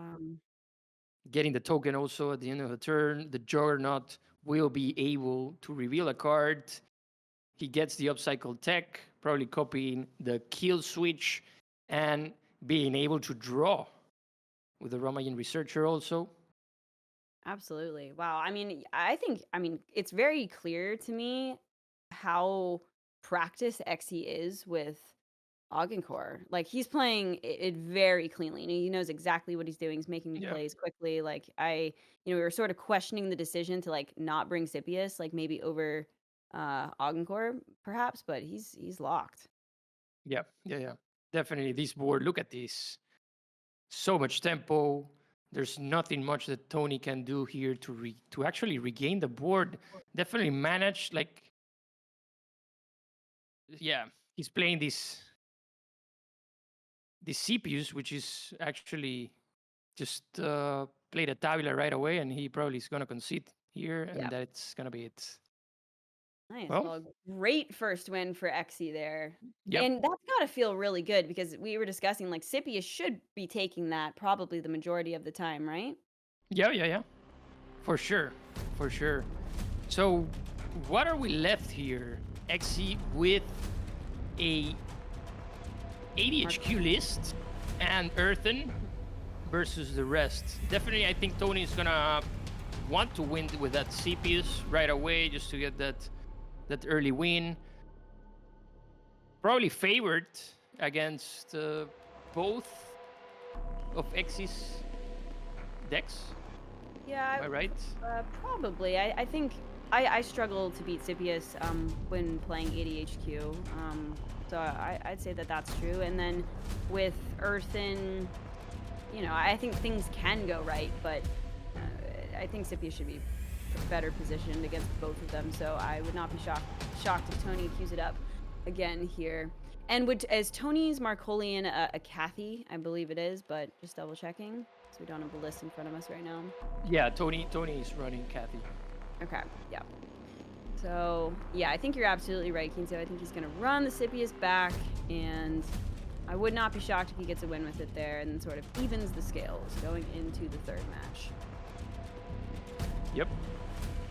In that match over there, Xe with the unstable shield generator managed, that doesn't happen regularly. He had actually such a good start with the no snitching into the unstable shield generator, and if Tony, he has all the outs. If Tony had played that replicator, Xe had the saboteur, so this is the kind of start you want to have, be your unstable shield generator, being able to actually cook all the units in the opponent's board, and then take it from there with a bunch of also top decking the Estelles, and yeah. From there on, it was a breeze there for Xe being able to control the board. Yeah, we've seen the unstable shield generator get a couple of good triggers. Tony in the last series, he's got 3 in his list, right? I believe the Augencore list, and so that was able to clean up some stuff in the early game. So that's maybe not the MVP like Master Poisoner, but I think the unstable shield generator definitely gets a mention because it's done some work. Yeah, actually, what? Xe's running? Is that Kathy? I'm seeing an ADHQ here in the. Oh wait, that's ADHQ. I thought that was Kathy. Don't worry, I was like, wait a minute, I'm It kind of gave Kathy vibes a little bit, but no, he's definitely rocking the ADHQ, and that's a pretty solid hand to start out with. Damn, this is wow, an insane hand here for Xe with the Nura early on. This is exactly what you want to see. Everything's a vehicle once you play that. Tony also have some options here. He can actually play an early Romayin, if I'm not wrong. yeah, No, he can't. He can't. No, not quite. But can't clear this banner, man. Definitely. But for Xe here, I mean, the Bannerman got answered, but going second, having, I mean, there's so many solid threes in ADHQ, so interesting. Oof. Okay, okay. I mean, do we Well, like just holding back the Tioli? I wonder. So an interesting thing here for the wall breaker is that it's super easy for it to get shielded, which we saw Mhm. there. So now it's immune to the PS8. I think that's why Exi just saved there the Tioli and play his wall breaker to start stacking the buffs from the passive. Yeah, that's fair. It's always the most interesting decision is like when to get the ADHQ developed. Like, sometimes, I mean, technically could have just jammed it out that turn and developed it, but then I suppose you would have been locked into like really wanting to play a vehicle probably to get the draw and the battle ready. So, I think holding it makes sense here. yep. But all three, are solid options, like even getting Nora down that turn, but I think you're right. He just wants to start stacking the passives on the wall breaker, but it won't be that long until the Juggernaut comes out, and we'll be able to ping it down here.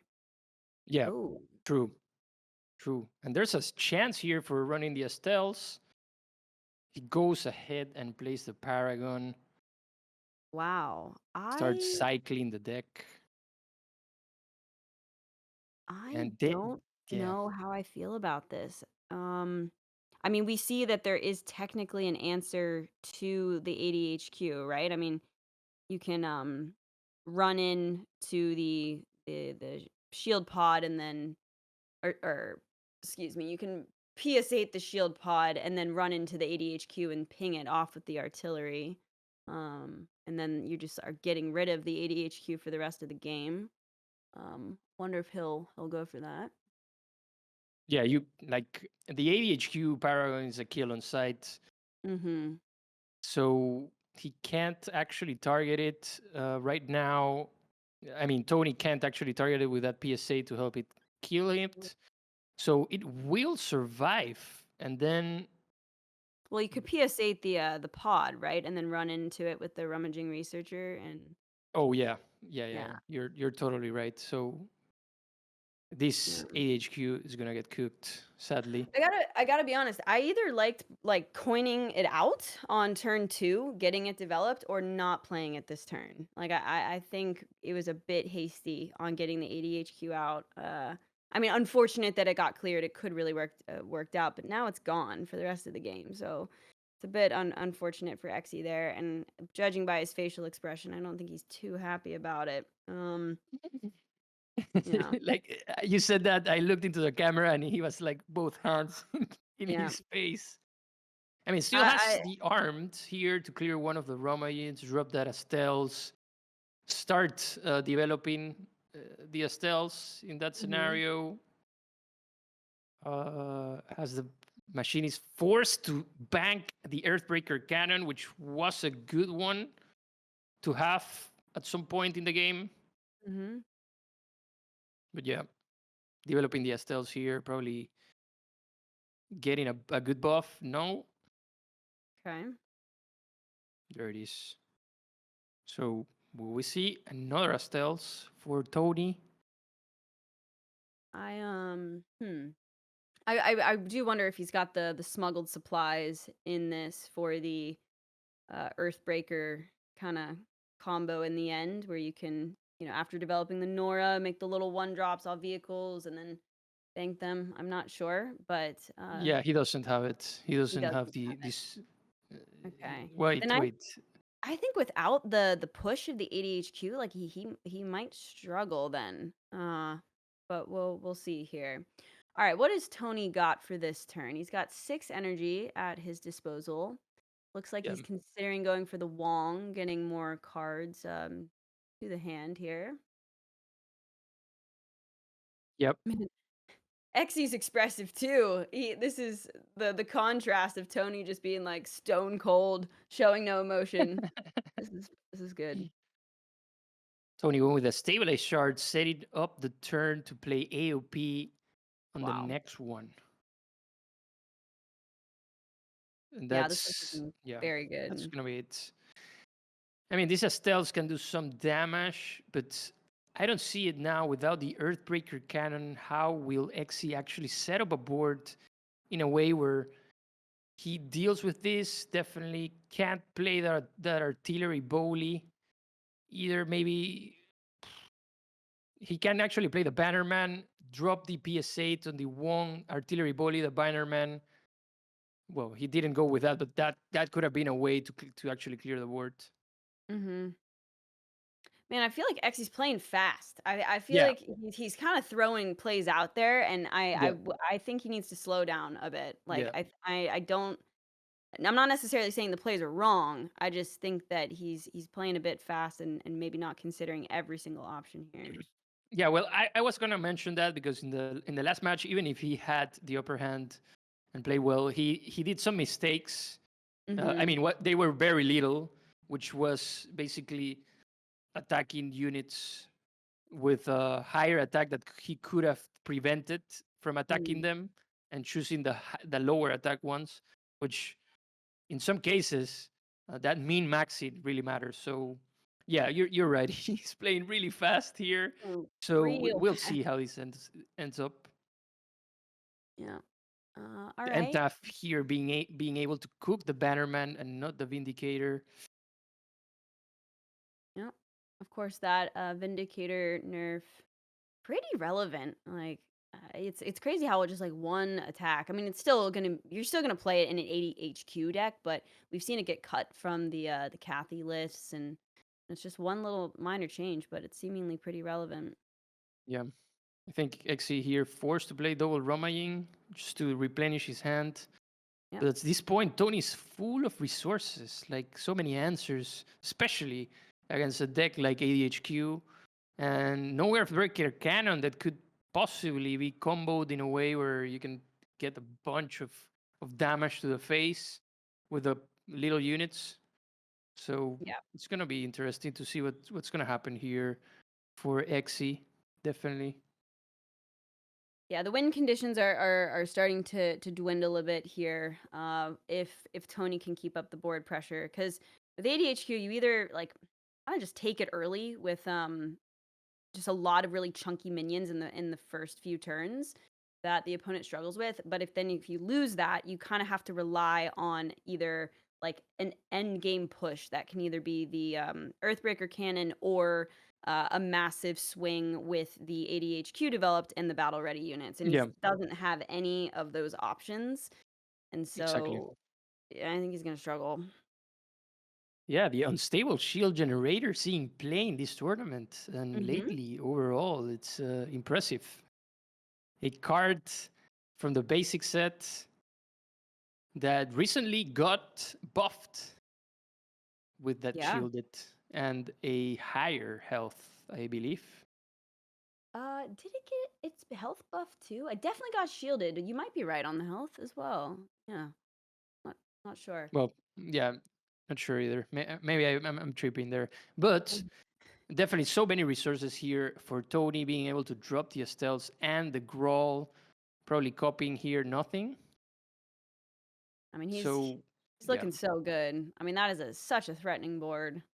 and getting a token also by the end of the turn. No snitching, a Romain researcher, but I think, yeah, at least he will be able, Xe will be able to do something with a Master Poisoner there, probably. I don't see anything else that he can actually do. Maybe the Vindicator. He's also got artillery volley at his disposal. Yeah, exactly. Oh Oof. gosh, Oh my god. The that's Tetsu. that's rough. Yeah, the Eh, Tetsu's. I think the Tetsu seals the deal here. Yeah, I think so too. I mean, I think he'll probably develop. Yeah, he's gonna wait on the So, artillery volley. Uh, I mean, the situation you want to be in here is probably be able to develop a board so you can drop the Poisoner, which is what some cards like Drone Printer when playing Universal and other setups like the Radiant Legion would be good in this situation to just develop the board enough that you could just play the poisoner next turn and be able to deal with a board like this. But we see Tony keeping up the resources, definitely running out a bit now with just the MTAF really as a threat. But the Tetsu on board here will just be so overwhelming Yeah. for XC. No, that glaive is gonna clean the board up real nice, and then be able to push some damage and also develop. I mean, gosh, he's got another MTAV. I mean, yeah, he's cooked, as you would say. He's good. Pretty darn He's cooked, good. I think. Yeah.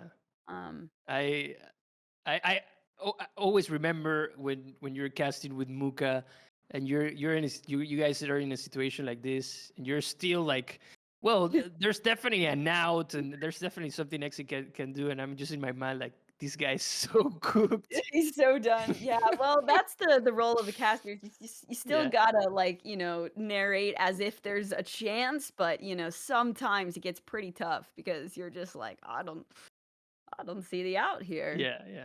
I mean, I asked that question to Lambi a lot of times during our cast, and he Mhm. actually had some outs. He did. Like, Yeah, he had many some pretty many easy times. answers.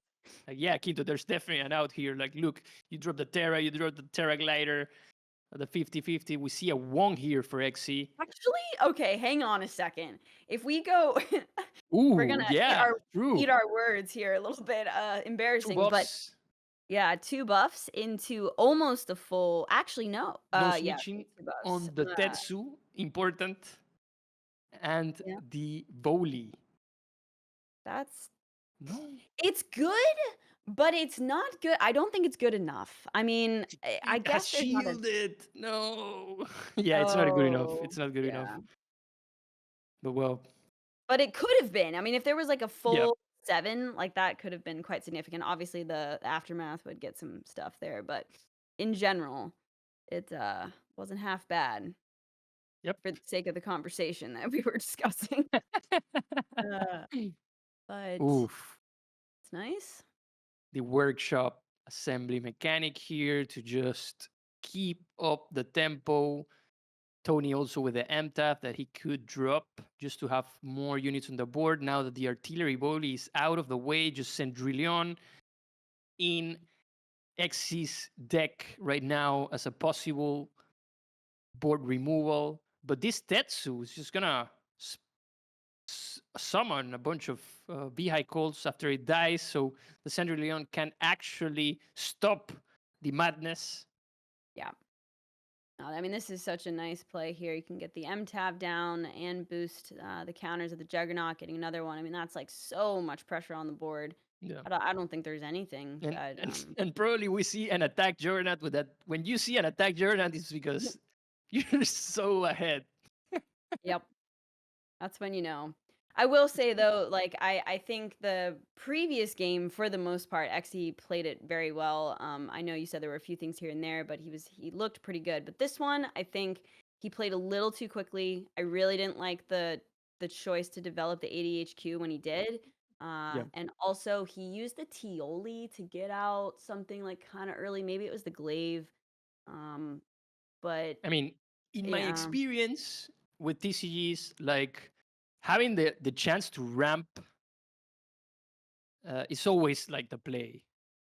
And he saved the Tioli for the next turn. So that's where I think you and I were confused a bit. Yep. And so many of the strong units in ADHQ are 3. So if you are going second, like either just putting the Nora down, putting a Vindicator, a Researcher, or just, like I said, developing the ADHQ and saying you have to answer it. And when you do that on turn 2, there's not many options to get through Exactly. it. So, Exactly. yeah, You're totally I think right there. the game plan was a little shaky for this particular one, but he can run it back and clean it up a little bit. I think he'll be in fine shape if he can keep the mental, because that's also the other thing is like when you're in this position of the finals, emotions, you're like, oh, the glory is right in front of you, right? So gotta keep he can actually just play. Well, he didn't, so doesn't matter now. Go in solitary confinement here, Tony, against the armor supporter vehicle, just to keep pounding face. Yep. Bunch of All right. counters on the Tetsu. We might have to ban companions from And competitive he has a play. repeater cannon. Wow, we missed that. Oh, So the Tetsu can attack again. Yeah, it's over. there we go. The companion's going off like crazy. Yeah, the companion was wilding. The companion Yeah. wilding. For sure. All right. Well, congrats to Tony for taking that game. He looks really locked in with his choices there. That was a great Augencore game there. And Xe is going to have to run it back with ADHQ or switch over to the Nehemiah. And then Tony's got to run it back with either Scipius or play the Marco, of course. Yeah. Tony running 2 poisoners in that CPUs, so it's gonna be pretty easy for him to actually deal with Earthen. And I think it's favored against this ADHQ also if Xe doesn't go too big on the early game. Not many answers, just the PSA launchers, which are really not an answer to the CPU's early threats. Just a glaive, and yeah, really that, because the wall breakers, which are a great card to have in ADHQ against other decks, against CPUs, are not that reliable since they die to the little pesky clones from CPUs. I think you're right. An early development of a glaive is usually like, man, the dream is like going second, double Tioli, get the glaive out or something. You know, get those buffed. games, yeah, you can certainly beat the Scipius, and I think it's not that bad. It just comes down to how good of a start the Scipius gets, because you can lay down some chonk, you know, in the first few turns with ADHQ, but if they get their engine going with the 1 and the 2 and the replicator, it gets really tough. Yeah. Definitely. That's basically his only outs against CPUs for sure. Like going early chunk, as you said. Yeah, early chunk.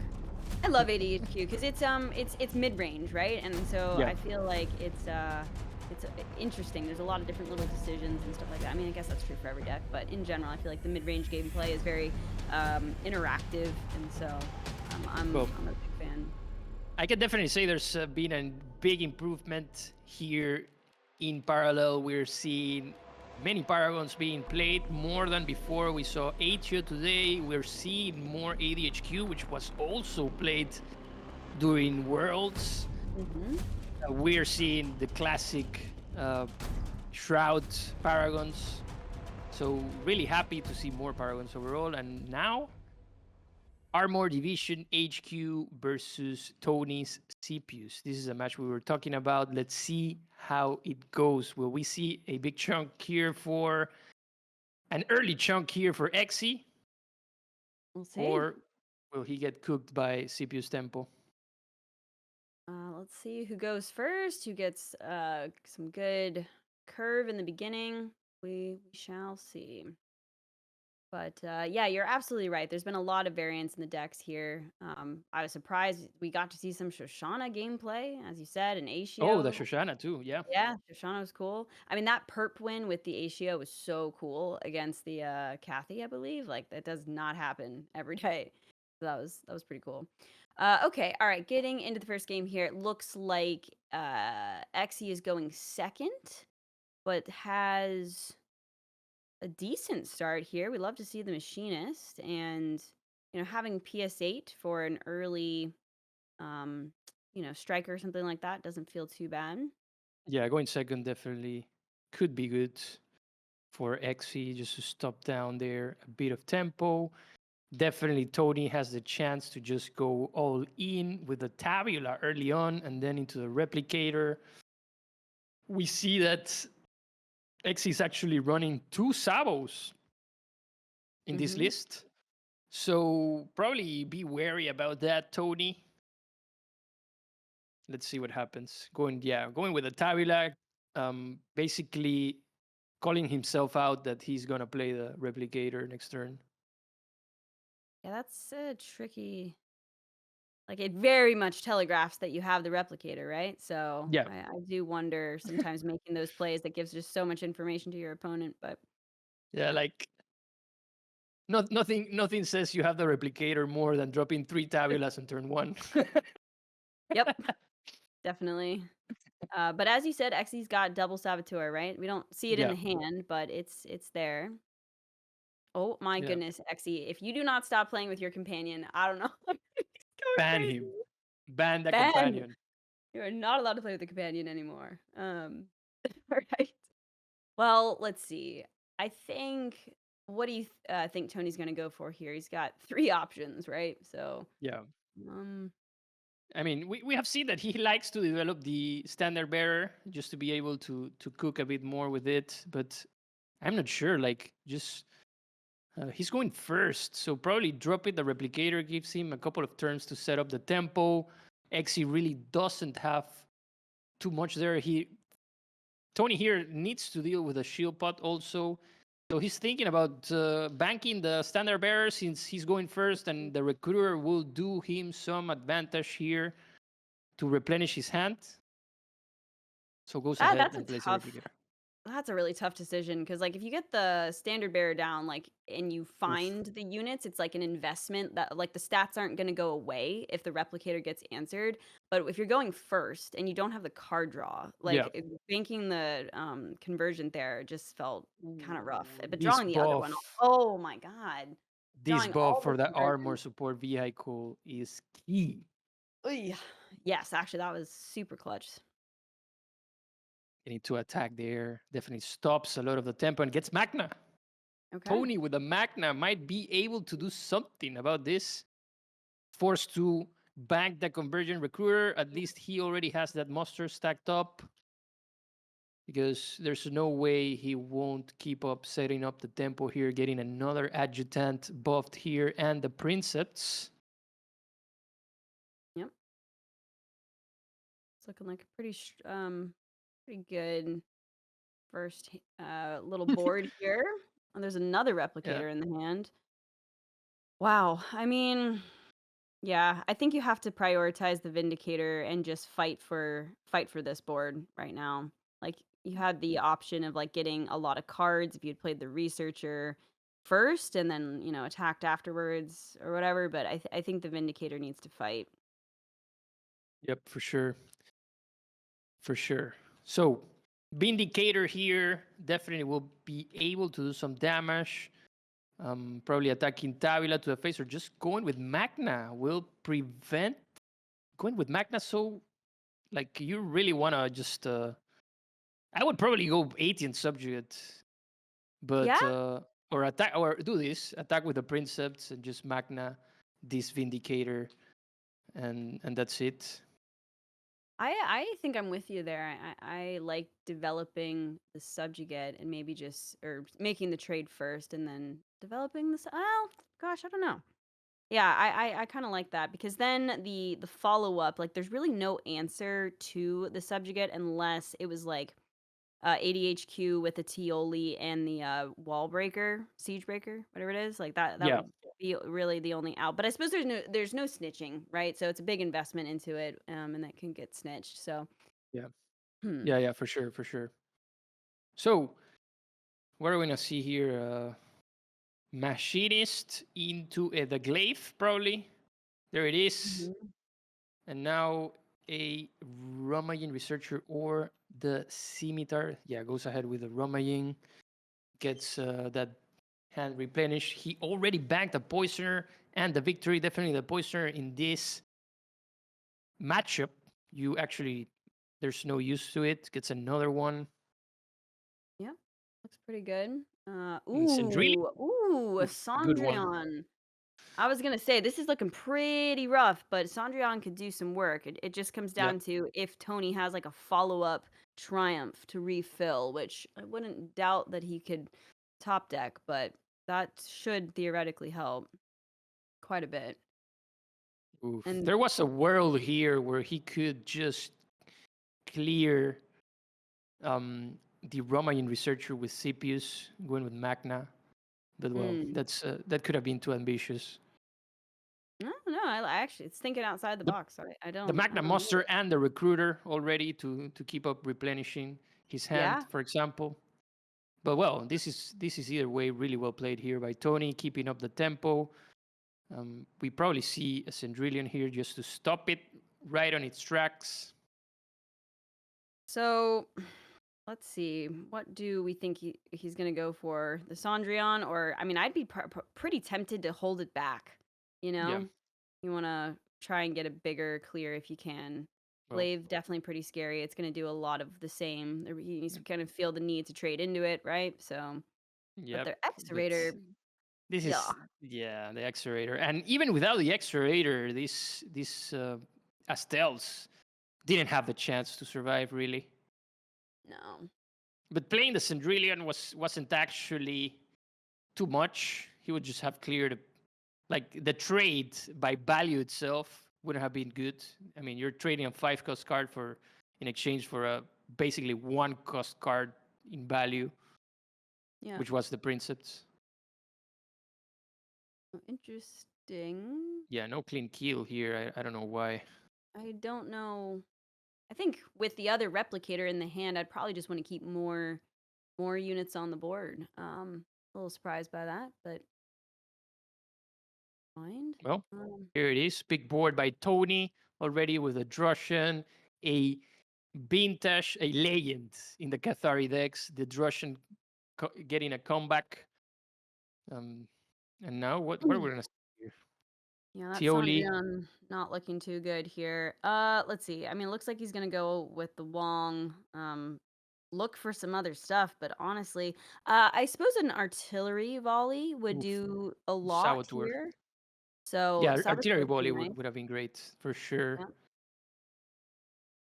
Still Okay. no chance to actually play. And this is gonna be an insane turn here for Tony, really. The snow snitching on well, he can't play on the Drussian because of the new nerf, so had to go with a Reliant Gamma. Sadly, Tony has the option here to play another relic, the third replicator, making the Saboteur basically useless.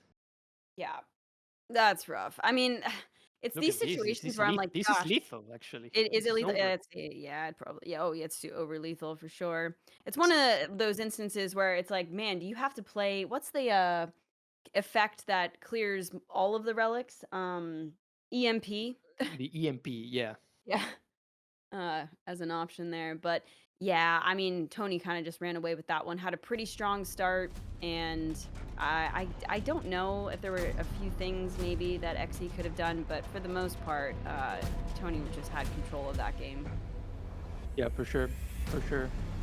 So, what are we gonna watch next? Definitely Tony's Kathy here, a really heavy unit heavy, I mean, deck, not really too much burn, running the 2 Master Poisoners. He is running the Memento, which if Xe plays his Earthen deck, Earthen is really not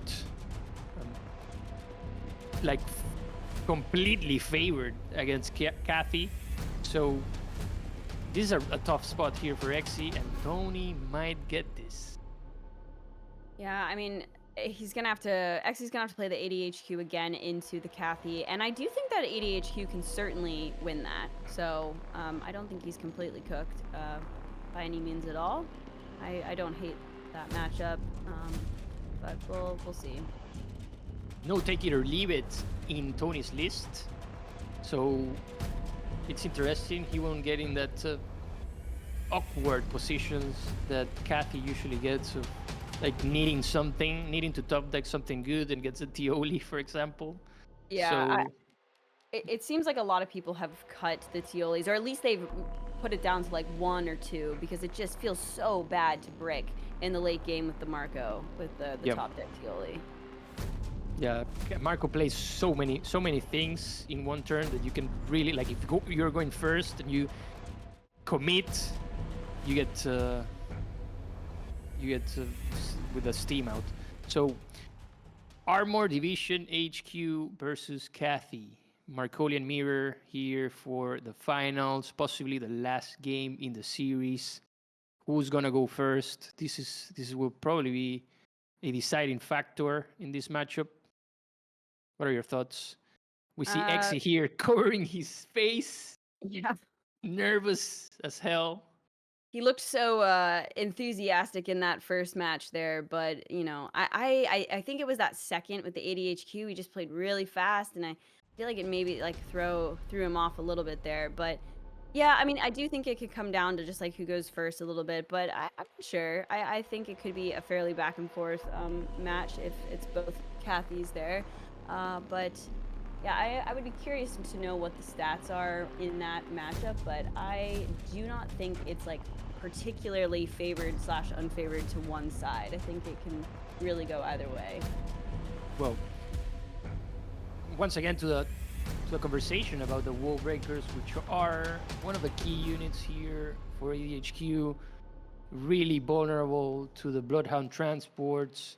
If they don't get the shielded, really vulnerable to the PS8s and the machinists, and also the slingers. I think Tony's running 3 of them. Like, okay, yeah, that's pretty significant. If there's 3 slingers in there, it might be a matter of just like choosing not to go for the breakers if you have the option of not to, right? Like you could develop the little defender instead and prioritize your 3s, that type of thing. Yeah, the armor support vehicle, for example, it's a good one. Yeah, I really like the armor support vehicle in the Cathy list because you can get it from the Cathy's rallying cry, getting the buff from the passive really makes it a chunky unit. Yep. Really early on.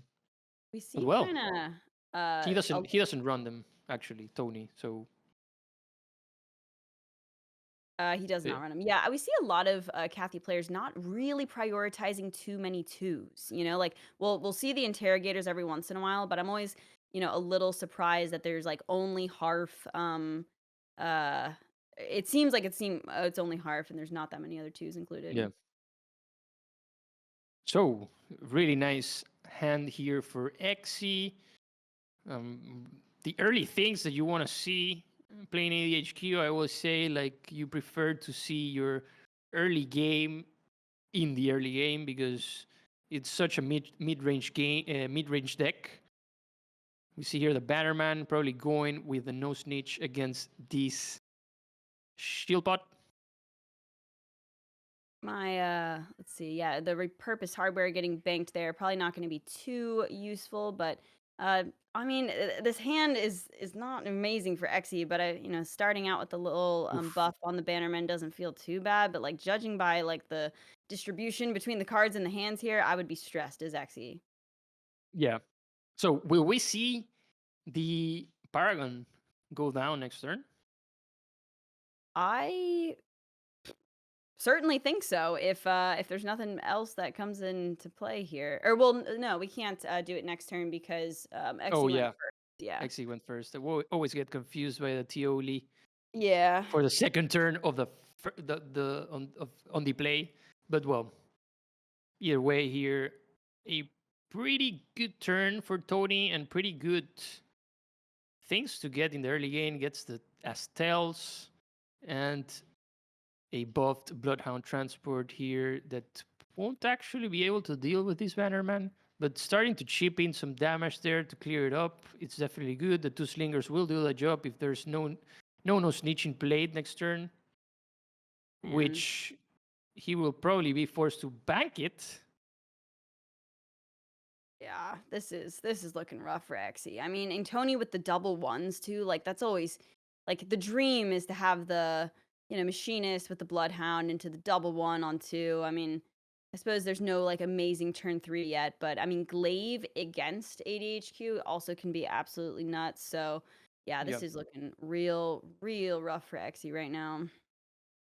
Yeah, all this development of the Bannerman to just get cooked by 2 slingers. I mean, this is underwhelming here for Exi for sure. Tony banking the Triumph, he goes second, so it's not super important to keep it. Goes ahead and cooks this Bannerman probably with the Bloodhound transport or just the Slingers. I like Yeah. developing the Bannerman and taking the trade there. Yeah. Because you might want to bank the Slinger, perhaps, and giving yourself more options. So I personally like the trade. Oh Yeah, boy. this is a good play. Xe needs a lot here. I mean, let's see. There's artillery volley, as a comeback mechanic. There's Cendrillon, but it usually doesn't feel too great if that's the only thing you're doing in the turn. Like you need to develop some tempo in addition to going with the clear, and that can be pretty tough to do. But the Vindicator is certainly a nice top deck. That's pretty good. Yeah, for sure. For sure. Definitely better than dropping the Paragon, which he wouldn't be able to actually do it. The Vindicator with arm now. No snitching the Vindicator right away. Yikes. And there's not actually a great play here for Tony to clear this up cleanly. Banks the volley.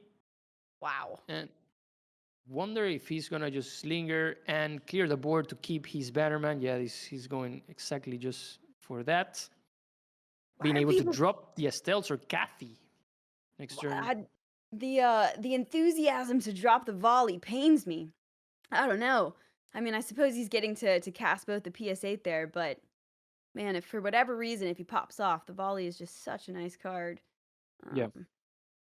Okay. Yeah, I think Wow. Researcher top deck is really nice though. He is like super lacking on the cards, so I mean that could do something here for sure. Yeah, definitely.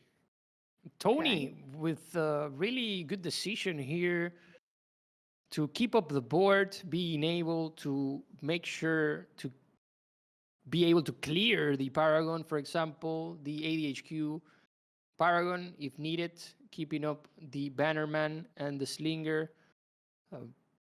Now he can just drop a Kathy here for a chance to probably cook the Romain Researcher.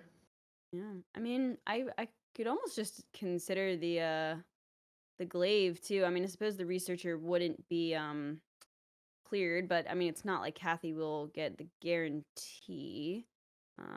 And the glaive is definitely an investment against like a wide board development. So I'm not sure which one we'll see. I mean, he also could just no snitching it, right? If he was really that stressed about, but then you'd have to bank the rallying cry, which doesn't feel great.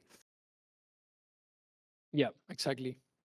Which it seems he's gonna do. Yeah. So I just think if you develop glaive here, there is really like you are most likely not losing this game. So I think that was a good choice.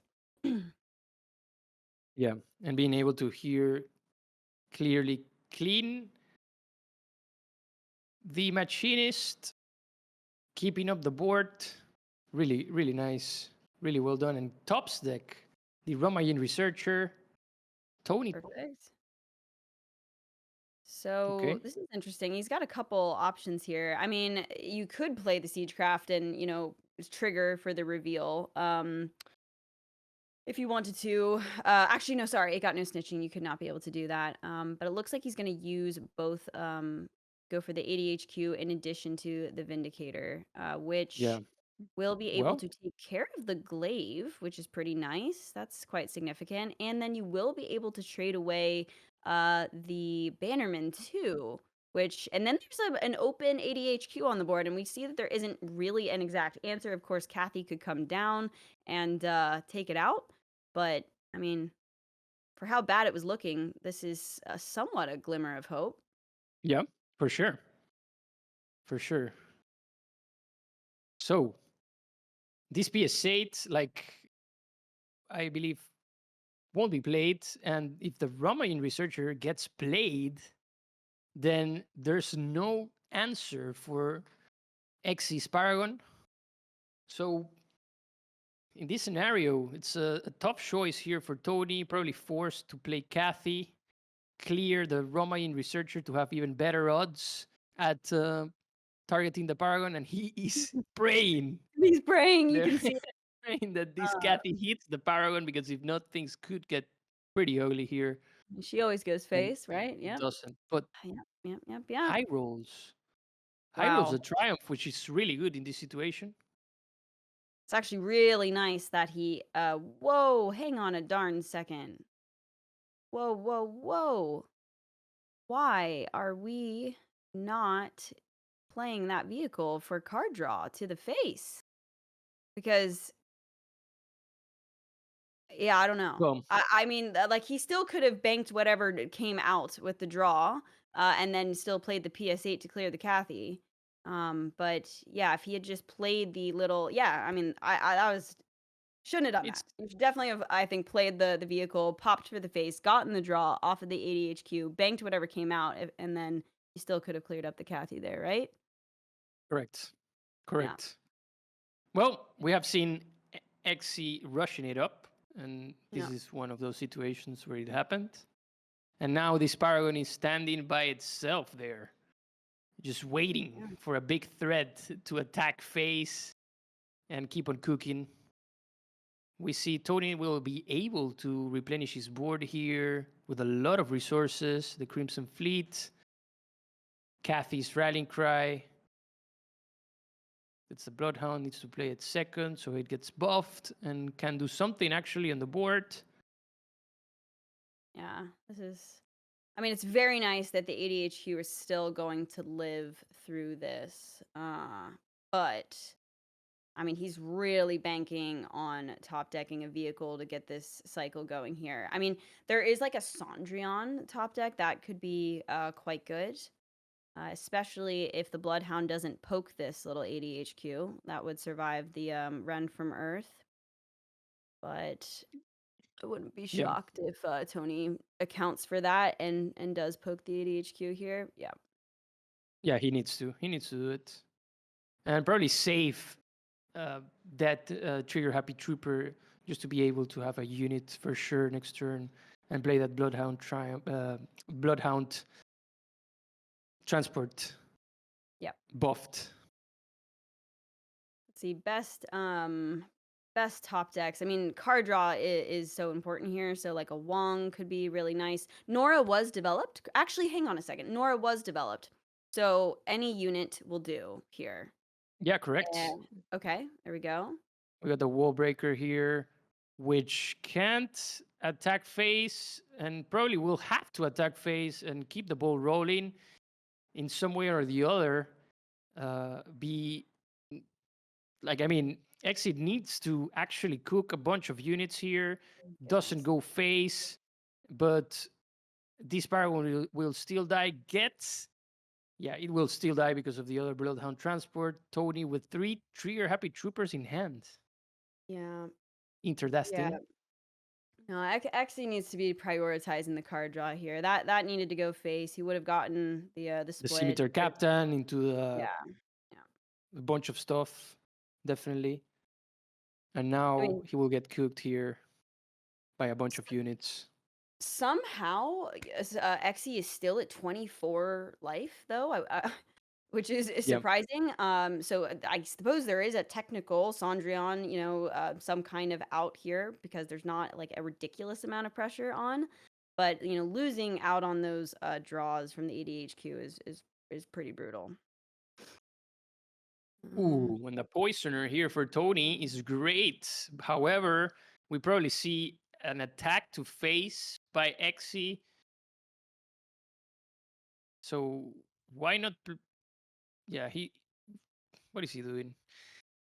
Oh Why my not goodness. play it to fail? Okay, he wants to keep the Wall Breaker, but this board is just gonna die and gets the Estelles, which is also gonna die. And Tony top decks the Romain Researcher key card to get at this point to keep up the cycling. Yeah.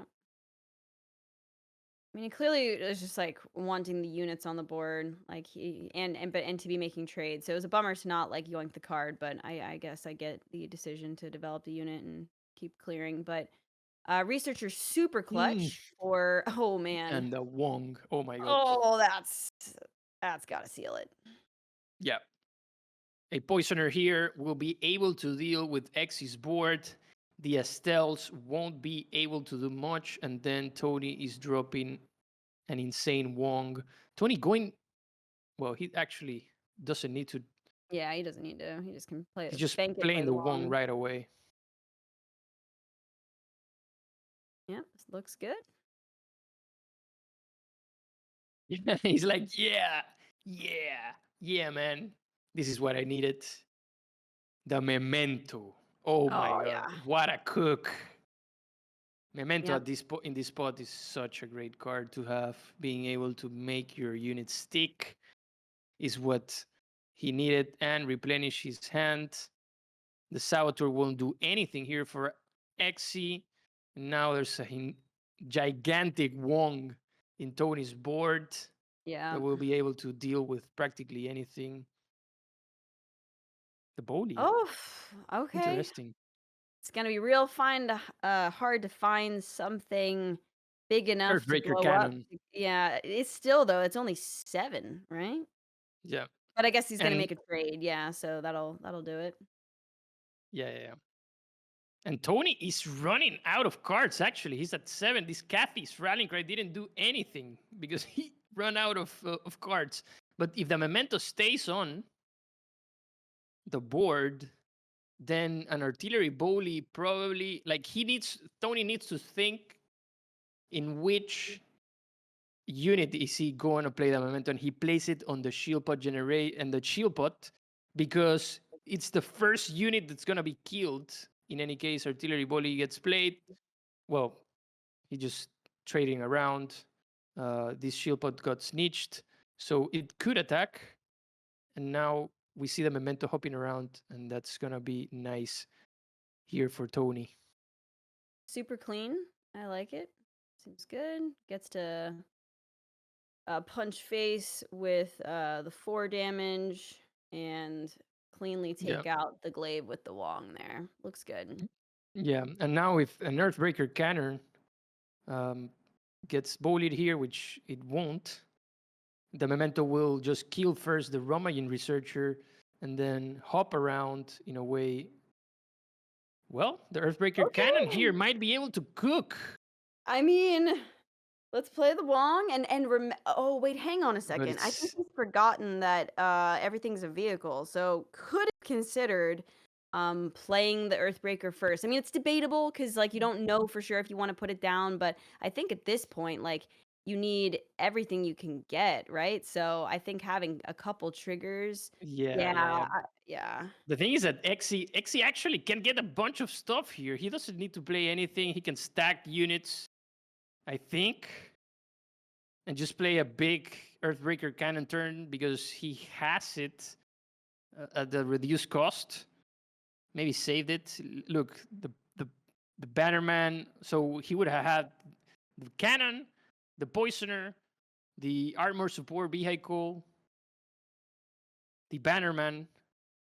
That's already 15 damage. If he gets a bunch of stuff more, for example, play the Triumph and get more things, more units that are 1 cost, he could probably do lethal.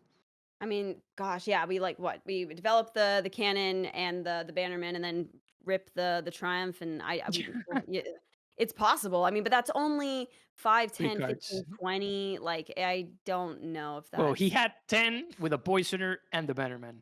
Then play the Triumph, and yeah, it's still 25 damage.